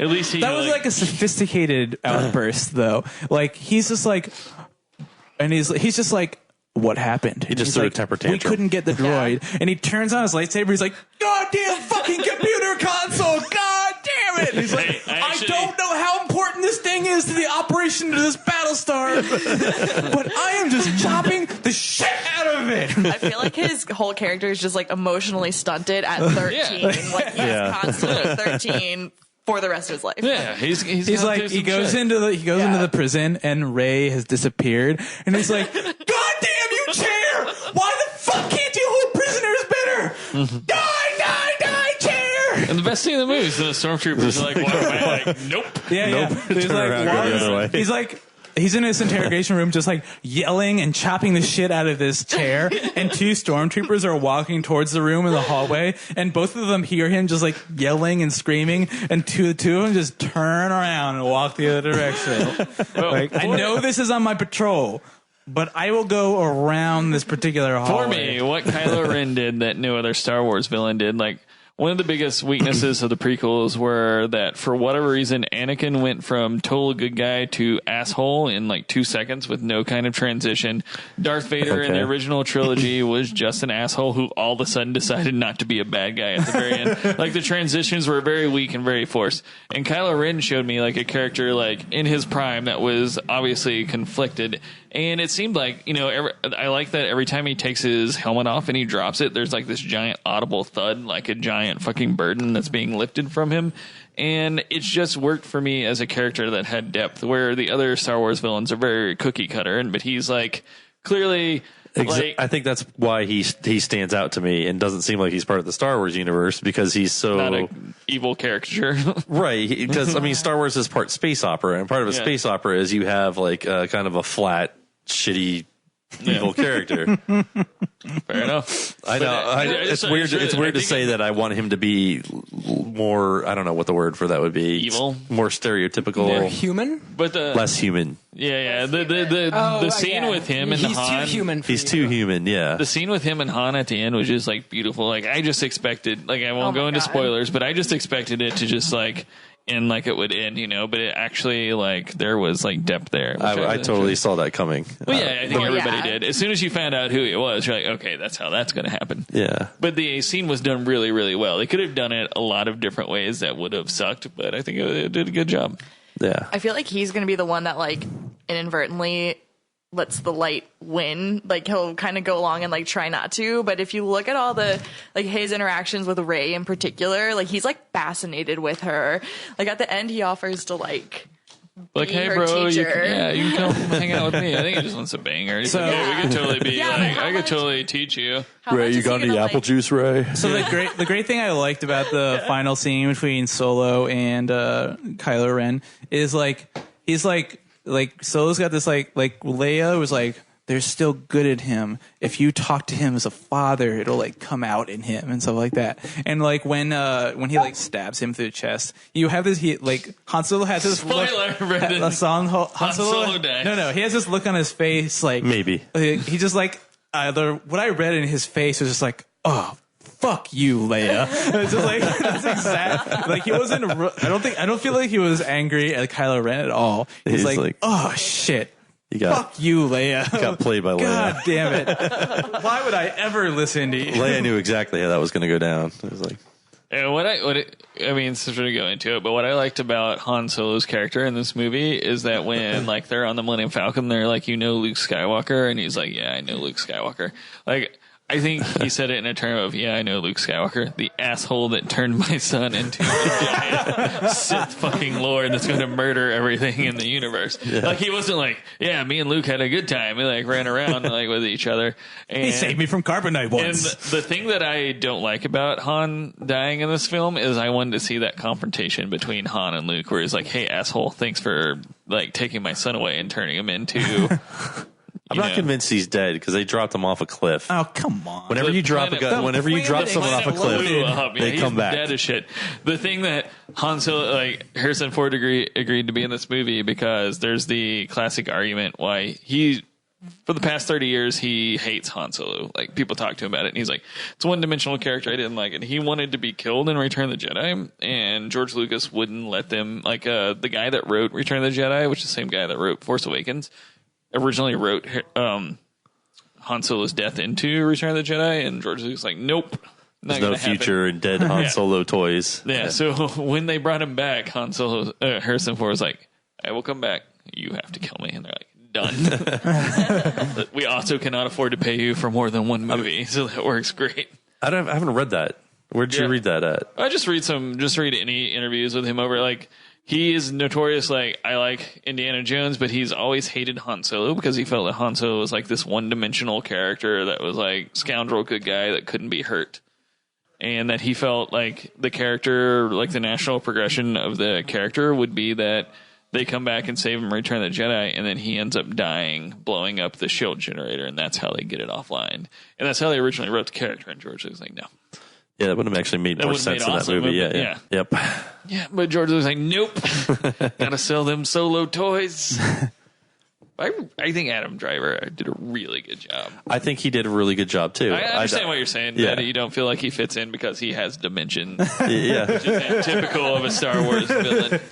Like Anakin, like the guy who played Anakin Skywalker did such a horrible fucking job. Like, hey guys, I am totally a good guy, except for right now. Yeah. I'm literally going to go murder some kids. They were trying to do the whole like Clone Wars cartoon, fill out the... To be fair, he is murdering indoctrinated children warriors. He is not just killing little kids. I don't think you become the a warrior. Religion is a like extremist cult, by the way. Yeah. Sure. But I don't think steals children from their parents and indoctrinates them into a warrior religion. So it's okay to murder them? So this is totally off topic. Well, but I just want to bring this up real quick. We have Brendan and Taylor sharing one microphone, and Taylor talks to the microphone just fine. Whenever Brendan leans over talking to the microphone, she not only gets out of the way of the microphone, she acts like she is like physically repulsed by Brendan as a person. Like there is some force that can't have them being within like 3 feet of each other. Thanks for pointing out. I just want to talk about that for a second. So I'm sitting across from it, and I laugh every time it happens. Like, personal space issues. I need to like be on the other side of the room, I think. But no, it really is just Brendan. But yeah, I mean, also I was super, super into the movie. I was like, yeah, this is the best Star Wars movie I've ever seen until Adam Driver was in it, like as Adam Driver. And then I was like, Snape. I like him a lot. And then I was like, oh, that just really took me out of it, I think. But I don't know. It broke your Who would you have cast something like as that? Kylo Ren? Is it just the actor, or is it just the character in general? No, I don't think it's just the actor. I think it's because I mean he wasn't playing like the character he plays on Girls or anything. I just mean, he's like playing that he a character. wasn't this like maybe it's just a good thing I haven't seen Girls. Powerful evil dude. Like you get that in Supreme Leader Snoke. Like he's like the guy behind, and there's this guy that for me, it would have been a hard sell that Han Solo's son was just like total super evil at this point. Like he's young, he's a kid, and there's things going on like emotionally, and I liked it. I thought it brought something to the Star Wars universe that was not, because that was my biggest complaint with prequels, is like it's just fucking cookie cutter dry. I don't know. I mean, at least it had an original story in the prequels. Like the story. I mean, the new one's pretty much just New Hope. Like, oh yeah, I fucking like. I do not understand who is in charge of the monitoring and proliferation of super weapon parts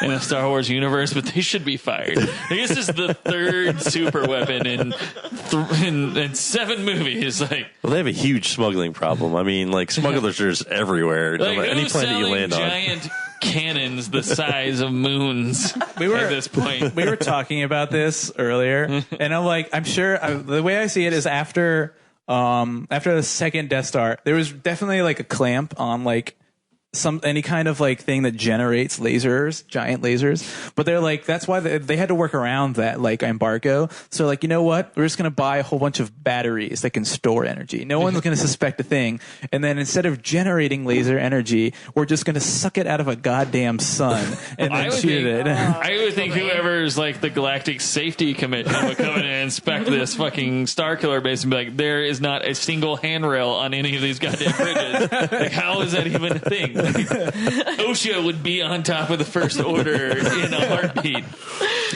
Well, the Separatists didn't really have like that kind of infrastructure yet. They've only been around for like 50 years. A separation of boundaries. The Republic couldn't really interfere with the First Orders. I just don't know how, like, as us in our like society right now, we can literally look inside the toilet of a Syrian diner, but you're telling me that the New Republic could not find a giant fucking death super weapon the size of a planet? I don't understand. What was the First Order? Were they like... All right, let me explain to you, because this actually isn't spelled out in the movie, and I did some reading. So a lot of reading. So after Return of the Jedi, and this will be good for you, Brendan, when you first see the movie, because it's not actually in the movie. After Return of the Jedi, there were 2 factions inside the Empire, and the Empire and the Rebellion fought for about 5 more years after Return of the Jedi. There was a faction inside the Empire that felt that they should retreat to the Outer Rim and look into the edge of the galaxy for the source of the dark side, which Palpatine believed was out there. And then another faction said that they should become hyper-militaristic and clamp down and embrace order in the military and restore order to the galaxy. The New Republic formed, and they restored everybody's Senate seats that were dissolved when the Emperor came to power. Yeah. And Mon Mothma became the Chancellor.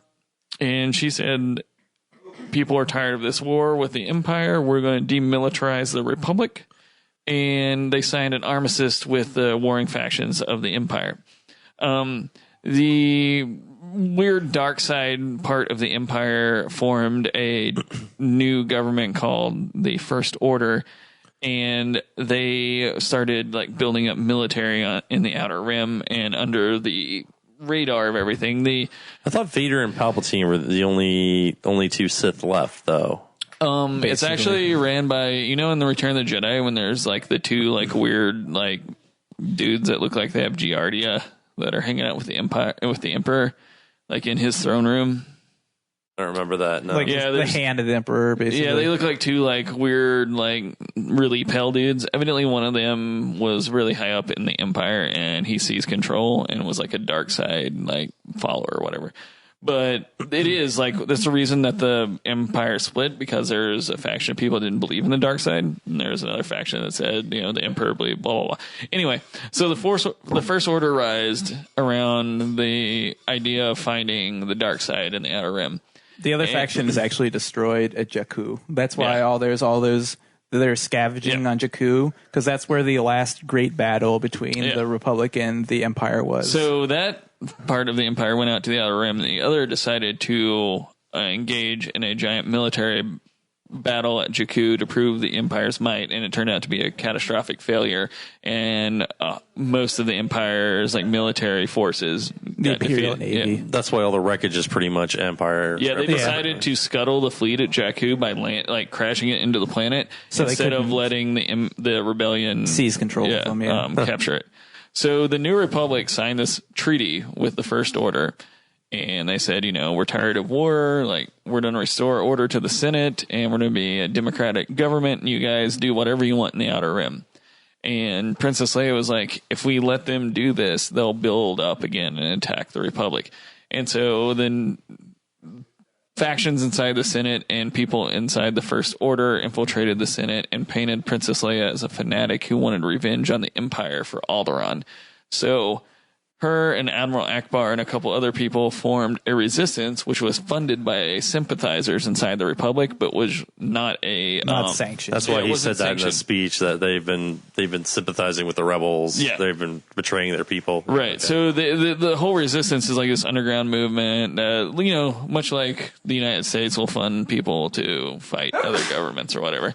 And so that is where you're at. And it does not explain that in the fucking movie at all, which is a huge problem with the movie. So what planet did they blow up? Was that Coruscant? No. So they moved. Mon Mothma felt that Coruscant was too tied with the Empire and Palpatine, and they decentralized the government and moved it to 12 systems. So they had 12 new planets that were kind of representative of the government, and they split up like sections, kind of like, how the United States is how we split up. But the council was on a planet which I don't even remember its name because I didn't bother learning it because they blew it up.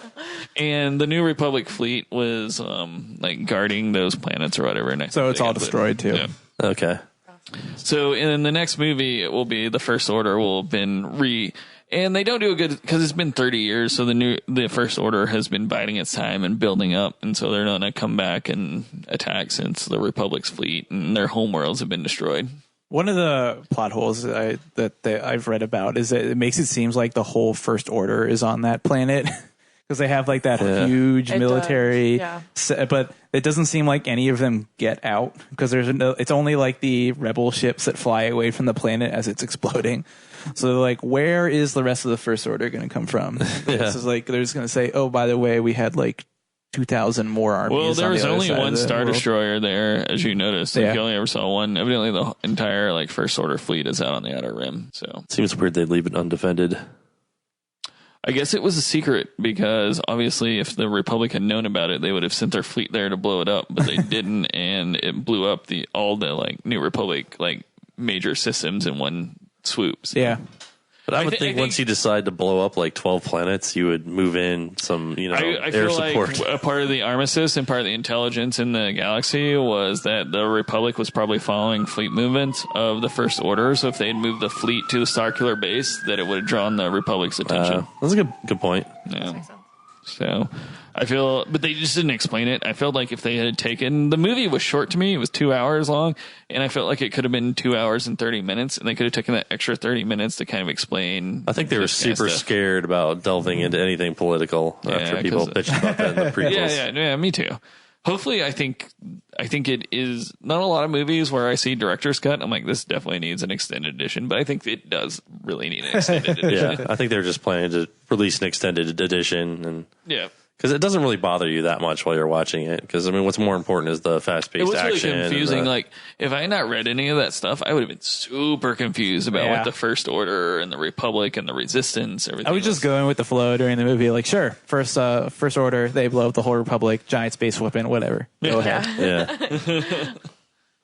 But so let's talk about some things that we did. I liked one of my things that I brought away from it is I liked how cool they made stormtroopers for the first time. They seemed competent. They were trained. They weren't clones. They had personalities. That one fucking stormtrooper at the end that had that magnetic baton that just the gravity hammer thing. Yeah, that was cool. Was fucking awesome. Traitor! Stormtroopers had personality and actually were a threat for the first time ever in a Star Wars movie. Yeah, that was awesome. I thought it was really weird. I mean, maybe it's just my personal conception of it, but it's they kept calling him a traitor. It's he was brainwashed since birth to believe in something that they told him to believe in. So it's if you were a Hitler youth and you turned against Hitler, the other Hitler youth would be fuck you, man. Yeah, I get it, but it was just felt really weird for me from the outside. The blood on the helmet. That was That was the first time I've ever seen blood in a Star Wars movie. Yeah, it was very that was powerful shocking. Yeah. Image for Star Wars. I'm holy shit, this movie is going to have blood. Yeah. You don't see blood in any other Star Wars movies. And at the end where Kylo Ren's bleeding out into the snow and stuff, you're holy shit. There is like the blasters in this. I assume they cauterized the wound immediately, but I guess not. And like the blaster, like you could see like pieces of armor flying off the stormtroopers when they shot him and stuff. I'm like, holy shit! Like they're just not like red and blue lights, or they'd actually fly back physically from the impact and stuff like that. It was super cool. What did you like about the movie, Danny? What did you like most? Let's talk about the positive. Let's accentuate the positive.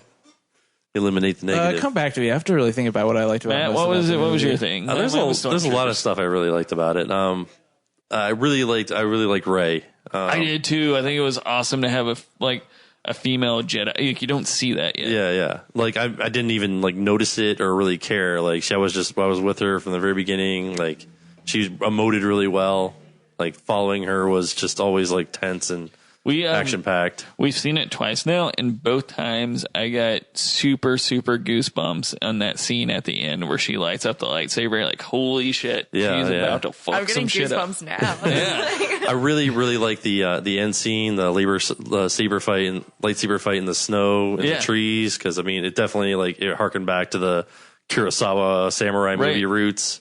But it was really well done, really well shot. The lightsaber fights in this were so like visceral. Like they were like, there's weight to the sabers, and it's like really brutal. And like the prequels were really cool because it was like all ninja action. Like the super well trained Jedi fighting each other. This is just like brutal. Like I'm gonna fuck you up with this lightsaber. Right. They definitely haven't honed their skills to that point, but it's fun to watch. Yeah, you can tell that it was like two people that are not actually that well trained. Because if you think of like Kylo Ren, like he hasn't actually had to fight anyone that was even near his level probably ever. So him like not actually being that great makes sense. I like that. So what did you like most about the movie? Kind of going back to like the Rey and just how, and also since I'm a girl, you know, like how cool they actually made the female characters instead of like, I felt like it wasn't very obvious. Like I'm like, oh, this is like a strong female lead. It's like, this is just a strong lead. And it like happened to be a female. I also liked how it's not like Princess Leia anymore. It's General Leia. Like they're giving women like roles. I thought it was really cool because with Rey, they never like at the beginning when like Finn's trying to save her, she's like, "What are you doing? Why are you holding my hand?"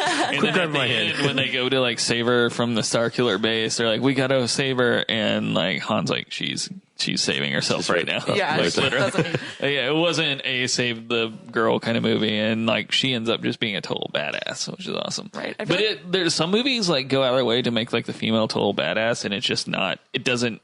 For whatever reason, it doesn't click. Like they start out with like being really weak or whatever, and then it's not real. But with her, like it just made sense. Like there was never any point where you're like, oh, they're just doing this to make like a female character. Like she was just really awesome. They set it up pretty well in the beginning with her scavenging and then using the staff to beat the shit out of those guys. Yeah. There's never a moment literally in the movie, like even when you're talking about with the scavengers, like Finn goes to try to like, and she's already like saved herself, and she's just good, like good character. I feel like if Luke Skywalker and Han Solo had a perfect baby, like it would be her. She has like the street smarts of like Han Solo and like the charisma, but she has like clearly the power of a Jedi. We have a friend that is pushing the fantasy of her being the lost Solo baby for some reason. Oh, okay. Yeah, I just think it like actually looking at the like visual dictionary and stuff, I think Kylo Ren's supposed to be like 10 years older than her. Yeah, I can buy that. That would make a lot more sense. I don't think they're twins. No, I don't think they're twins. Yeah. Obviously, well, the thing the thing I really liked about the movie was actually the first like 20 minutes or so of Finn as a character. Just like him, like he's like gets touched and there's like the blood on his face, and it almost feels like he's like waking. It almost looks like he's like waking up from a dream. Almost, he's like, like where am I? Like what am I doing? Yeah. And then like he's like. He doesn't want to shoot on the innocents, and he's just like watching everyone else around him like do it without question. And he gets back on the ship, he takes his helmet off, and he's like panicking inside. Like there's like definitely something going on with him, and I really liked that like conflict in him. It totally just like dissolves after, like they don't come back to it at all for the rest of the movie, which I really hated. Well, I think they do. I think when you see him in Maz's place and they're like, all right, we need to take the droid to the resistance. Yeah, I mean, and that's he's just like, him being a total "Fuck that." coward. He's Yeah. like, I don't think he's a coward. He's just like, I have no part in what, like, I thought it would have been real cheesy if he's like, okay, now I'm going to join the rebellion and we're going to blow up everything. But he's like, I'm going to leave. Yeah, I mean, I you just guys. like that conflicted, like you talk about giving Stormtroopers personality. I feel like Finn gave Stormtroopers personality more than any other Stormtrooper. Like the guy was like traitor. He's like fine. Yeah. He's hitting him with a baton, whatever. But I mean, him. I just wish there was more characters. Like first 20 minutes of Finn in the Star Wars universe. Yeah. Like I think Poe Dameron they're all sort has of a bit cookie really cutter, like not very dimensional. I felt like first 20 minutes Finn was really well dimensioned, and then they just left that part behind for the rest of the movie. Yeah. I think Poe Dameron has a really big potential to be a really interesting character, but there just was not time in the movie for him. Yeah, I wish there had been more of him. He was pretty cool. And I think, like they spent a lot of time making the villain, like giving him character, I think. There was I read some things online where like some guy was like, thank God they didn't spend 40 minutes of the movie questioning whether they could trust Finn as a person because he's part of the First Order. I'm like, I would have loved that. It would have like added more. I felt like it would have been awesome for his character. It's so overdone in movies these days. Like if we would have had to spend 30 minutes with Rey being like, oh my God, you're part of the First Order. I can't trust you. You have to win my trust back. And like, I just like how everybody's like, all right, you want to do something good for the universe? Let's do it. I don't know. I wouldn't be surprised if in the later movies he ends up being some sort of First Order plant. Yeah, I'd be shocked. Like a sleeper or something, like they turn him on. I'm just hoping they go back into it more. Like what was wrong with his conditioning? Why is he the one Stormtrooper that had a problem with everything that was going on? I think 8 and 9 will definitely go more into it. And the problem that everybody has with the episode 7 and how it was rushed is it really was just totally setting us up for the next 2 movies. Yeah. I think if that's what it ends up being, I'll be fine with it. But I really wanted him to go more into depth about who Finn is, why he did what he did. Yeah. My favorite line in the movie is when they get to the planet and he's like, what did you used to do? And he's like, I was in sanitation. And he's like, what the fuck? He's like, all right. So what do we do? And he's like, I've got it. We'll use the Force. And he's like, that's not how it works. Han Solo's like, that's not how the Force works. I loved that. Yeah, that was great. That is also one of my favorite lines in the whole movie. Yeah. Everybody can do that. Can we act? One of my favorite lines is, we were talking about this earlier, when BB-8 flips off. Yeah.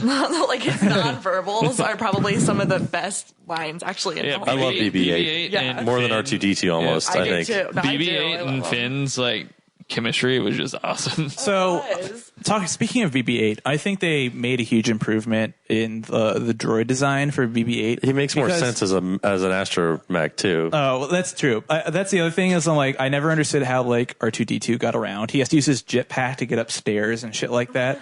And like there's actually a scene where they're going down the stairs into the castle of like, what's that girl's name? Maz. Maz, yeah. Like Maz's castle, and like BB-8 takes it like extra slow. He's going like one step at a time, just rolling down these stairs. And then really cool. So Poe tries to pick him up to take him up the stairs when they're running away, and he's like super heavy. It does make a lot more sense for him to actually be moving around in terrain. So how does he physically move? Because he's a ball on top of like a head that's obviously attached with like magnets or whatever. Yeah, that's. But is there like something inside of him that spins? Because there's nothing for him to spin against. So I saw someone that made a real model of a real life model of BB-8. What it is it's like a scooter motor with wheels on the bottom, so the wheels spin the ball basically, and then there's electromagnetics that keep the head on top of the ball basically. But what I was going to say is he's more well designed than R2-D2 because the way he has his head, he can like cock to the side and stuff like that. So it's much easier to emote more. Yeah, he can emote more than R2-D2. All he can do is just rock back and forth, and he does it all the fucking time. Like, Don't forget, he spins his head. That's true. Super emotional. spins his head and rock back and forth. That was the entirety of R2-D2's like physical. I just want to know why people can understand R2-D2 and BB-8 and some people can't. Like, did they take a class? I think it's because she's a scavenger and she's been working with droids and shit like that. I guess it's some kind of learning a computer language. Another like huge pothole a lot of people said is like Rey can speak Wookiee, and the big running joke in the series is that like nobody can speak Wookiee besides like Han Solo. She's been on Jakku her entire life. Somehow she can speak Wookiee. Hey man, maybe there's a Wookiee that. But like BB-8 is so much better at emoting. Like when she's tells him where to go to town, and he's like, oh well, let me come with you, and she's like, no, you can't come with me, and he like leans his head forward. He like leans his head forward on his ball and does like the kind of like puppy dog eyes thing. Like R2-D2 could never pull off puppy dog eyes, but somehow BB-8 without any like reticles to expand or anything, just like leans his head forward a little bit and rocks back and forth on his ball. Like when he thought Poe died, I almost cried just seeing his reaction. He was like so devastated. Yeah. Well, some cool things that I've been reading since the movie's been released, but during the flashback sequence when she finds the lightsaber, is that I follow a guy called James Arnold Taylor who does voice work, and he did Obi-Wan Kenobi and the Clone Wars. Yeah. He does a lot of stuff. And people were like, I thought I heard Obi-Wan Kenobi. I did. So did I. Yeah, and I looked it up and he did talk. Yeah, and he was like, I did record those lines, but then they removed my lines because they actually got Ewan McGregor to come in. And he's like, I guess if they're going to replace my lines, I can't argue it's Ewan McGregor. And Alec Guinness was actually in that flashback too. When you hear him say "Ray," like they cut off a clip of him saying "afraid." Yeah. So from the original movie. Yeah, so he said "afraid," and they took that and just took Ray out of "afraid" and put it in. But that's really cool.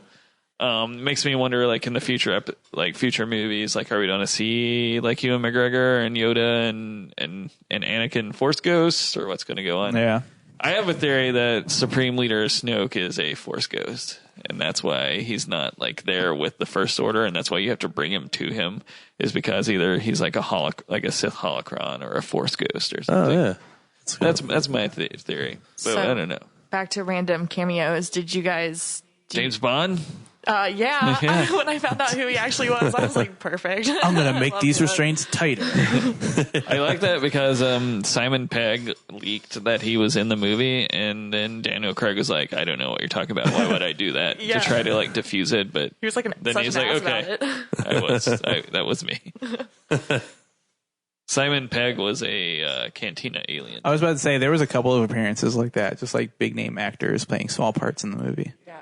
Cameos. I mean, I would be whatever they wanted. I would be a trash can in that movie. Do we get a new Cantina song? Yep. There is sort of a new Cantina It's song. Maz's space pirate hangout. It is not as good as the I actually really liked Maz when she was like, "Where's my boyfriend at?" And he's like, "Chewie's back in the Falcon." He's like, "I like that Wookiee." Maz is actually a pretty good character. I really liked her. Maz was great. Yeah. I like that Chewbacca is her boyfriend. That's just what it is. She's like a great old granny character with those big spectacles and shit. Well, Is she the same race as the space pirate from the Clone Wars cartoon? no. Okay. No, they are. Fuck, I forget the name of their race. Starts with a D, but they're different. Okay. Yeah, she's actually a brand new race. Okay. I've shown before, but it says that she's 1,000 years old. So I'm curious. Like, I feel like she will be the film's connection to the prequels and Yoda and stuff. I read a lot about Maz. I think it's actually all the stuff you posted about how she's got that castle and she just lets people stay there and perform like artistic performances. I was super disappointed because you see like the Mandalorian flag and stuff in front of her castle, and like the symbols are on Boba Fett's armor, and you think you're gonna get some like cool stuff, and then it just blows up. Yeah. Whatever. But evidently the girl in black that calls in like their location to the First Order is getting her own book. So I guess we'll see. Yeah. But I mean, that's what Star Wars does. They take like cameo characters and make entire books out of them. She seemed vaguely interesting. I really like the pirates that Finn was going to leave with. They looked really cool. Yeah. But they were going to the Outer Rim, isn't that where all this So what are you most looking forward to, Brendan, in the movie that we've just totally spoiled now for I'm you? super looking forward to seeing Harrison Ford die. It's really good, man. Like it was one of my problems before the movie came out, is I was afraid that he was going to phone it in. But he was on Solo. He's like, I'm going to do this, and I'm going to do it right. It was good. It was good. I did not like him in the freighter scene with the weird I liked it. Right? weird giant creatures. Or what are they? That whole scene was like Pointless, Star Trek to me. Like Yeah. it felt like a Star like the It's like, wow, these big things are chasing us. Yeah. I don't know. But for them, I think he did above and beyond what people expected him to do. I felt like people expected, like the way he talked about the movie and stuff, they expected him to just show up and cash a check, and I think that was conscious, like divergence from like trying to throw people off to what he was going to do. It was really good. I'm also really looking forward to, so like George Lucas has talked a lot about how he wanted the 9 movies to be about balance and symmetry and yada yada yada, and like the first 6 movies could have and should have been a really compelling story about Anakin's fall to the dark side and eventual redemption. I would argue they are. I'm a prequel apologist. And like everything was there for it to be that way, but like instead we made some decisions where Anakin's just an angsty teenager instead of like an adequately, like righteously, like justifiably pissed character. So that's what the first 6 movies should have been. They killed my mom. So what I'm looking forward to is like seeing characters that are human, that are starting to bring balance and symmetry and like I guess justice to the Force, because you start at the beginning of the first movie, episode 1, with like these huge extremes of like a super powerful Jedi Order that's like, yeah, they're kind of the good guys, but they're champions of sort of this ascetic, like really extreme conservative force in the galaxy. Yeah, they're very, very much into tradition, and they're kind of corrupt. That's one of the huge complaints I've read about for the prequels is that in like the first 3 movies, the Jedi are like the big thing, and then there's like 1 or 2 Sith Lords. So Well, like and the they complain Jedi are about- like, we need to bring balance to the Force. Do they realize that the balance of the Yeah. Force would be like, it was like don't they realize that they're winning the Force battle right now? Well, and what it could have been was Anakin like bringing balance to the Force as sort of like a moderate character who is justifiably tempted by the dark side and the passion and the like, who has reasons to hate the Jedi Order. Like, he was kidnapped as a kid by Jedis from his mom, totally could have also saved his slave mom, decided not to, and like That presumably would've in been way too between much episode work. 1 and 2, he has seen the Jedis do this to thousands of other Force sensitive children. Yeah. That was so- always a big plot hole, I think, and I don't think George Lucas actually intended, like, but it was always We don't like, got enough why money. would you not take his mom off that planet? I don't think he went far enough in the prequels. I think he almost got there, like the moral implications of them using a clone army that they just found. And like he could have been legitimately bothered by that, but instead he was just angsty about not getting a seat on the council. Or like, for example, he could have seen Mace Windu's increasingly militaristic Jedi and the detachment of the council having no basis in like what's actually going on in the political universe and been like, I'm upset about this. But instead he was just If you watch the Clone Wars cartoon, you get a lot more of that. I think. That's what I was going to say. The saving grace of the prequels is actually the Clone Wars cartoon, and it's criminal that it takes the Clone Wars cartoon to do that, but it's such a good show that it actually goes through and like they devote entire story arcs to like the moral implications of clone armies and Anakin starting to realize like, hey, maybe Must be what in the we're later doing seasons. is fucked up. Maybe it is later seasons. And even why really Yoda was couldn't so get through oblivious the to first like everything. 3 seasons. It was like monster of the week, monster of the week, monster of So the week. you also had to entertain children. Yeah. Yeah, So I mean, I watched the prequels first, and so like I think that gave me a little bit of a different perspective, because the only thing I ever noticed about Anakin was how just like whiny and bitchy he was, which totally whiny didn't man. make anything he said seem legitimate. Like he was constantly bitching about how like he won't let me do this, he won't let me do that, and it was such minor things. So when he actually had real complaints, I was just like, stop bitching, like stop talking. Yeah. yeah. And like, yeah, he goes through some traumatic shit. He spends his first 10 years as a slave to weird little Sebulba dude or whatever his name is. He got to race pods, though. That was Yeah, fun. okay. He gets to risk his life to maybe provide a better He's safety. He also 10 years built the old. equivalent of like the fastest, best sports card in the entire world out of what you would find in a garbage can. Like, holy shit, dude! Yeah. Like, that is a Christmas miracle if I've ever seen one.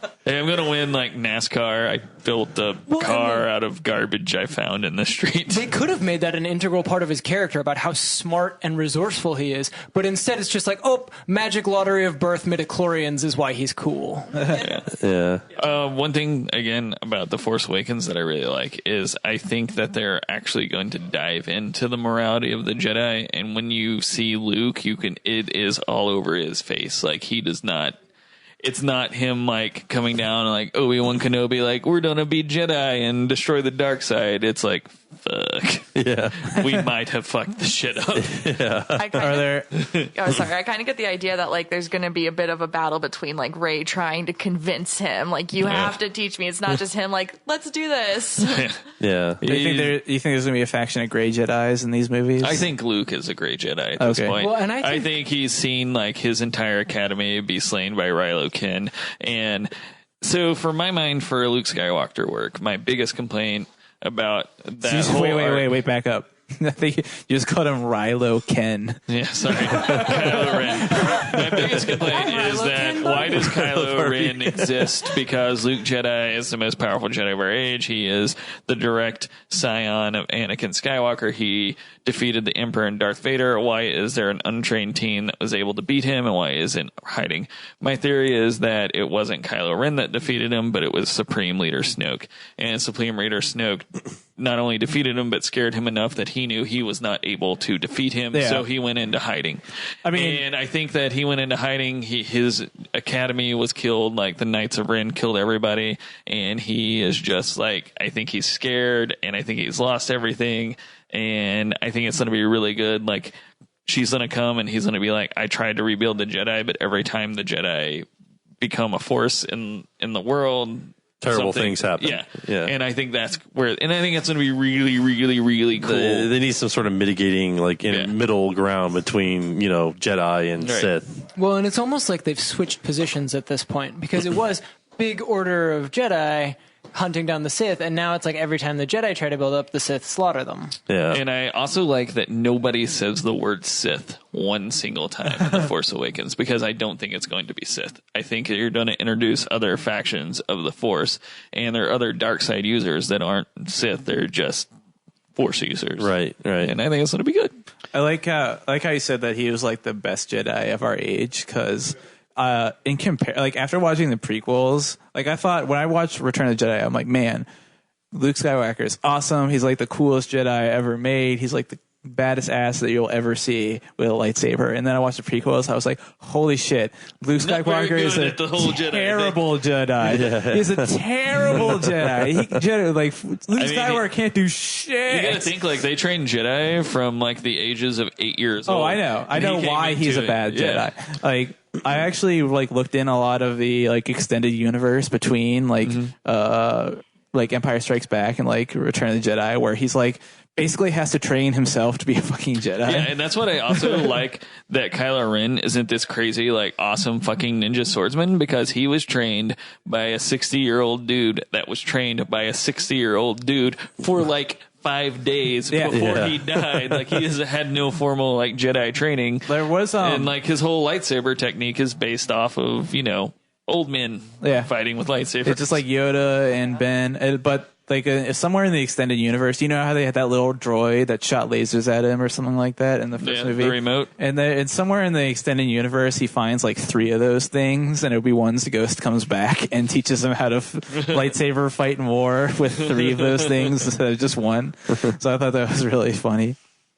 Some of the extended universe stuff is just utter crap, though. It's I could do a whole podcast on the extended universe and why it's the greatest thing ever that they decided to throw even it some out. of the more recent stuff, even I think it's actually part of the new meta canon, because it had Poe's parents in it, but Poe's mom and Luke Skywalker go to some Sith facility to rescue force-sensitive trees. There's 2 trees that are force sensitive. Yeah, it's great. Well, and that's actually something that I've wondered about, is so why is only sentient life force sensitive? If it's just some like Well, in the original EU, it's not just like they're animals that are force sensitive. I think even there's a few episodes of the Clone Wars where they deal with force sensitive animals, like beasts that are just like crazy powerful, and they have to take them down. A goat that like farts and destroys a planet. Or? No. I think like most of the time with animals are force sensitive. They just have like really keen senses and or awareness of what's going on around them, and maybe some physical, some strength magical as well. power. Yeah. Or like maybe one force power, like but they talk about how midichlorians, especially like the more like intellectualized Jedis, like Yoda, they talk about how it comes with expanded consciousness. So do these creatures become sentient? Or I think that was just some religious shit they tacked onto it. I don't know. Yeah, and I also like they don't mention that word at all in the new movies, and I think it's going to be one of the many quiet retcons. I think they're going to. I think they're going to retcon it by not acknowledging its existence. I hope they don't do that. That would just kind of like, I don't know. I think it works if they don't mention it. It doesn't say that it doesn't exist, but they're not going to, because no one has told Luke Skywalker at this point that midichlorians exist.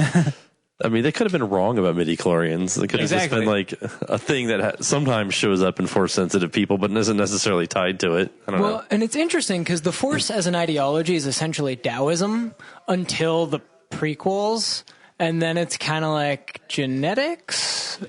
A genetic caste system in which some people are born with the ability to have crazy magic powers and other people aren't.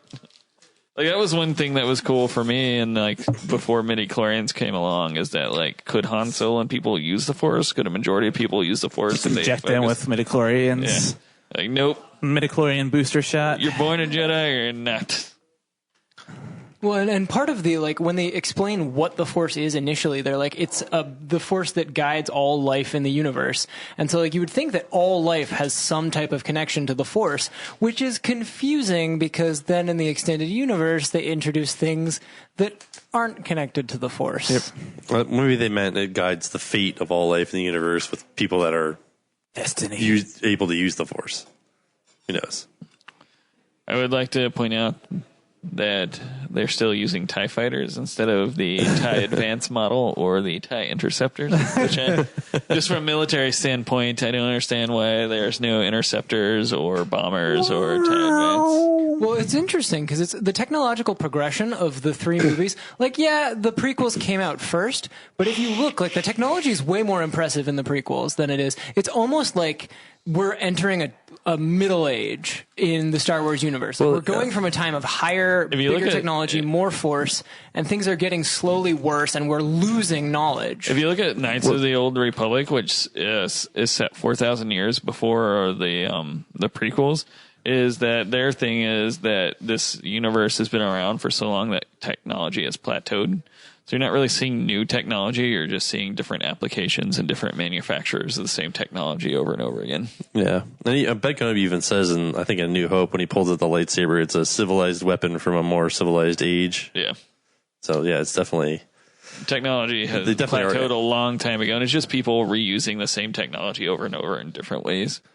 Yeah, I remember you were complaining about how they hadn't developed nuclear bombs yet. Yeah, we were talking earlier, and so my only, I have a lot of complaints, and I keep saying my only complaint, but one thing technology-wise is that they have these proton torpedoes that are loaded in their fighters, and they shoot them, and they have the blast radius of like an RPG. And like, where in the fucking Star Wars universe have they not developed? Out of all the things they developed, they have to have nuclear fission. Like, they have to have nuclear weapons. Why did they not just nuke the fuck out of the Death Star's exhaust port? After we had the discussion, I like read a little bit about it. And they've never been like done any tests or anything, but nuclear weapons are supposed to be less effective in space than they are in like ground wars. That's why they're so amazing for like nuking the shit out of a city. Mm-hmm. But I think like the way technology like because we're the only sentient life in our known universe, all of our technological advancements just concur with like blowing the shit out of shit that's actually on the ground. But like I think. Once any planet realized they aren't the only race in the whole solar system, like immediately you have to focus on like space travel, space battles, that sort of thing. I still feel that the nuclear weapons in space, I mean, nuclear fission still works in space. It would be huge. It has a shockwave and there's nuclear radiation, but it's especially with shields. I think a nuclear weapon would just hit a shield and explode. I feel like Star Wars really takes advantage of suspension of reality, and Yes. that's the reason why when a sun goes into a planet, like the whole galaxy doesn't just cease to exist like it would everywhere else. That was like the one thing I couldn't get past. I was like, no, there'd be no life forms if the sun How are they supposed to reload that weapon is what I want to Like know. how as soon as the sun disappears, that Everything planet should would be just start dead. like floating away. Like, oh shit! Like it's just like There's no fucking gravitational yeah, forces. it's like we can't aim this thing because the planet keeps fucking rotating and flying away. Well, it just doesn't become dark. Like Yeah. everything would be really cold and die. Like that was like the one that I couldn't get past. the It does Nerdist, get really cold. No, I mean, when they kill the sun, everything in that sector dies pretty much. The like, Nerdist did a thing like ask a astrophysicist about the star killer their thing, and they're like, if they took a star that size and weaponized it, they would actually have enough power to destroy like 13 trillion planets, not 12. That just goes. It's like, holy shit. That just goes to show you how terrible their energy conversion was. So much of it was lost to heat in the universe. But it was hilarious because the guy was like, they're like, could you really blow up 12 planets? He's like, actually, you could blow up like 13 trillion planets with that kind of power. I was like, that is a lot of planets. Suns be powerful, yo. Yeah, that was, I really couldn't get past that. I tried. This terrible energy conversion. I also would think that the planet would instantly, like, all that snow would have to melt, right? That'd be a lot of fucking heat on that planet. I assume like it would just vent all the time, just like. Well, my other question is what would happen to all the iron? Because at the core of a sun is like superheated iron. So if you siphon off all the things that are keeping that iron molten, like, Is it gaseous or liquid? I don't remember. It's like I forget what it's like gaseous. state it I think is, it's but gaseous, so it but just gets sucked into. I think. Well, but you have to siphon off the outer part of it first, right? So the thing that keeps the iron gaseous is the fact that it's got so much pressure and heat around it. So it solidifies. Oh, maybe just drifted off. I don't know. Maybe, yeah, maybe there was just like one little ball of iron that just floated. It was a big sun, man. But when They just absorbed like the gaseous iron a little bit at a time and just pooped it out the back of the planet or something like that. But I really Star do want to know the Killer implications. droppings. Like, I understand, like, it did seem like a weapon that only needed to be fired once. So I guess they weren't planning on reloading it since it sucked in an entire star. It did not have any kind of mobility. I actually, speaking of like giant super weapons, I read it didn't that have didn't have mobility. it was a giant planet. What are they Yeah, going it to do was with a it? planet. You can't drive a planet through space. It would like, destroy like the whole like star. Like it was like open air like doors and things. Like it was not made to do interstellar travel. And you can't. A planet does not have an atmosphere without gravity and. I thought that was the whole point. They like created like a fake planet Exactly. to live on. No, it's actually the planet Ilum. They and turned this the is, planet into a weapon. Yeah, the planet. that's- you know, in that's the dumb. Clone Wars, the planet Ilum that they go to that has all the force crystals. Yeah, Force yeah, crystals? yeah, yeah, That's That's an Star actual Killer. planet. So in the new universe, there actually are no more force crystals like lightsaber crystals because that was that planet. Oh shit! Yeah. Oh wow! So Fun fact: Ilum is Latin for that, so it's that planet. that planet. That planet with the lightsaber balls in it. But yeah, they converted a planet. They didn't build a fake planet. Would have made a lot of sense. But I guess Yeah. it had trees and everything. Like Well, who was doing honestly, the like interstellar like groundskeeping? If it had a shield around it, the way that the Star Wars universe treats shields is it's like you can have an entire atmosphere as long as you just I put a guess if shield it had around enough power to blow up 13 trillion planets and I had mean, enough you've power to. seen hangar That's what I was bays. thinking. You've seen hangar bays in Star Wars. There's no like closed door. It's just a It's got shield. it's got a Yeah. magnetic, like they explain it as like a magnetic plasma field that creates like. Yeah, you just need a. So there was a shield around the whole planet, so it would have preserved its atmosphere. How did the weapon shoot through the shield? I don't know? Well, they took make it a little down hole in for the a second. shield. I mean, it's not a little also, hole. like, A big hole in the It's a shield. really big hole. I feel like it would Planet leak all still the has atmosphere gravity. into Just the. because it's no longer going around the sun, it still has its own gravitational field. I feel like it would be really hard to weaponize it Right, right. because it would take so much energy. You'd first have to cancel out all the rotational like energy and Yeah, when you shot it, I feel like it would be enough force to shoot the planet through the other end of the universe. Yeah, there'd have to be some sort of propulsion system to like study it, right? I don't know. There's just that one thing they named like that one. Oh, it must have this one single system that they end An up oscillator. bombing. Yeah, Get the oscillator. that literally was the answer to this whole problem. Yeah, you think because like they're like we have to go into the oscillator and bomb it. I'm like, I don't know, man. I think if you ran like 14 X-wing shooting proton torpedoes inside the giant cannon itself, that it would probably fuck it up beyond ability to shoot, right? Yeah, that makes sense. Also, I really like that they're like they got through the shields by because it like has a fractional refresh. Like shields have a fractional refresh, so they got through the shields by jumping directly into the atmosphere with like light speed. You know what else you could do? Directly jump nuclear missiles into the atmosphere at light speed.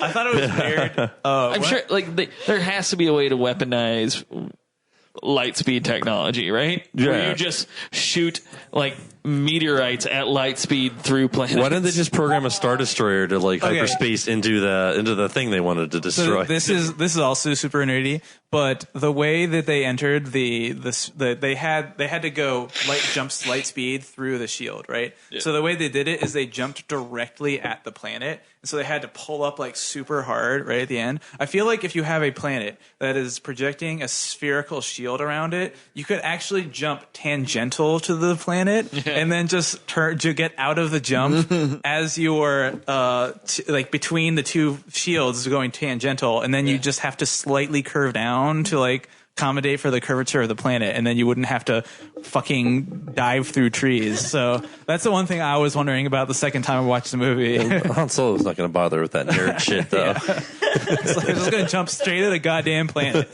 at light speed and hope.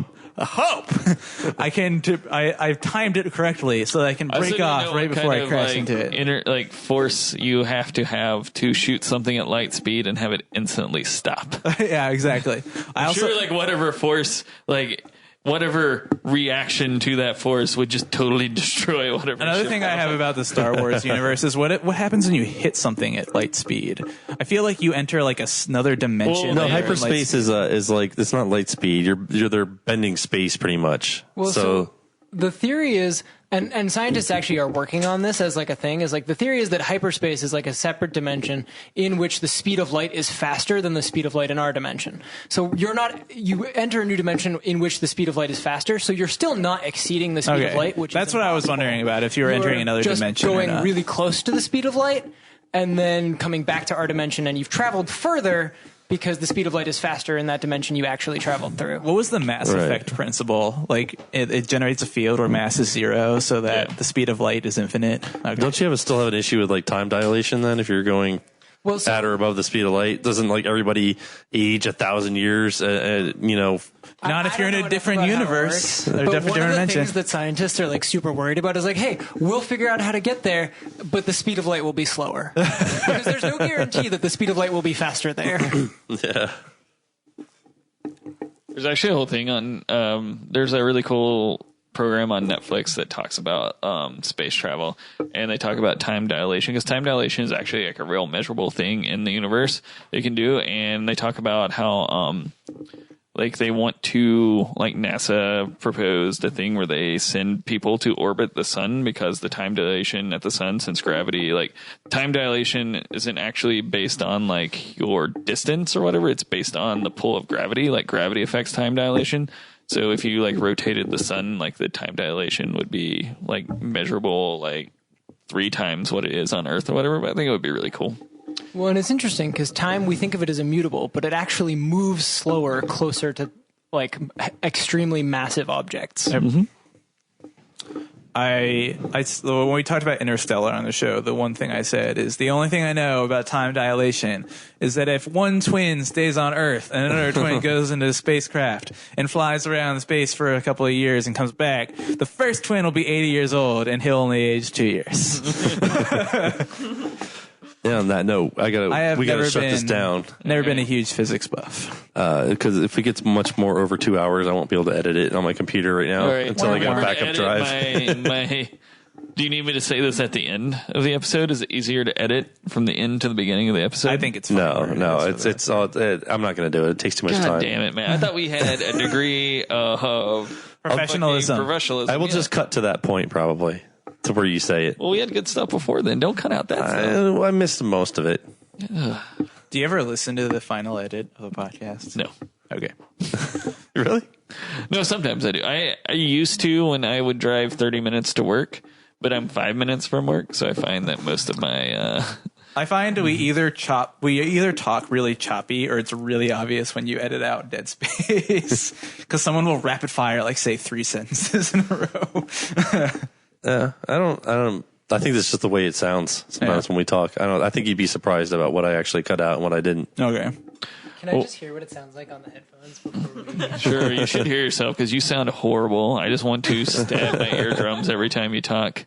Why don't you give it a go? Really sound that bad? Oh no, that's not terrible. Come on. He's fine. He's fine. Leave him alone. He's got butt cancer. Sounds like a nerd on a nerd podcast. That's exactly what I am. He's got chronic. Is it Crohn's because Crohn's it's chronic disease. butthole bleeding? No, it's the dude who discovered the disease. His name was something Crohn. Really unfortunate name. Yeah, chronic. I had a friend in college that had chronic butthole bleeding. It seemed like it really sucked. It can. It really also sucked because he was like my roommate. So I go to the toilet and I'm like, dude, flush your butt blood down the toilet. Holy moly. And that's the new name of the episode? Butt blood. Flush your butt blood. Down the toilet. All right. All right. Well, Merry Christmas. This is our Christmas episode. This is our Christmas episode. We should also probably say Happy New Year because I don't know if we're going to be doing that. Yeah, we're going to do some Happy podcast next holidays. month. Sure. That's what I always Yeah. promise. This will not be the last episode before 2016. Mark my words, America. Nintendo Dreamcast episode 89. Oh, quick update. You guys were This was 89. Yeah. you guys were technically right about our Star Wars argument last time we got together. I was going to bring it up. I'm not the kind of guy. Well, I know I'm bringing it up for the listeners. I mean that there was more star battles. There is roughly 5 more minutes of Starfight battles in there the you go. original trilogy. Is one greater than 0, Matt? 1 is greater than 0, That's all I need to know. but it's not a significant number. In my mind, it is. All right. Anyway, contact us at Nintendo Dreamcast Podcast at gmail.com. Check us out on our Facebook page. www.facebook.com/NDC podcast. No, / Nintendo Dreamcast. Yeah, I don't know any of these. And Tweet us. Tweet us at Nintendo Dcast. Tweet us the D. Tweet us the D. All right. Thank you, Taylor and Brendan. You Thanks guys so are much good for having sports. us. Bye.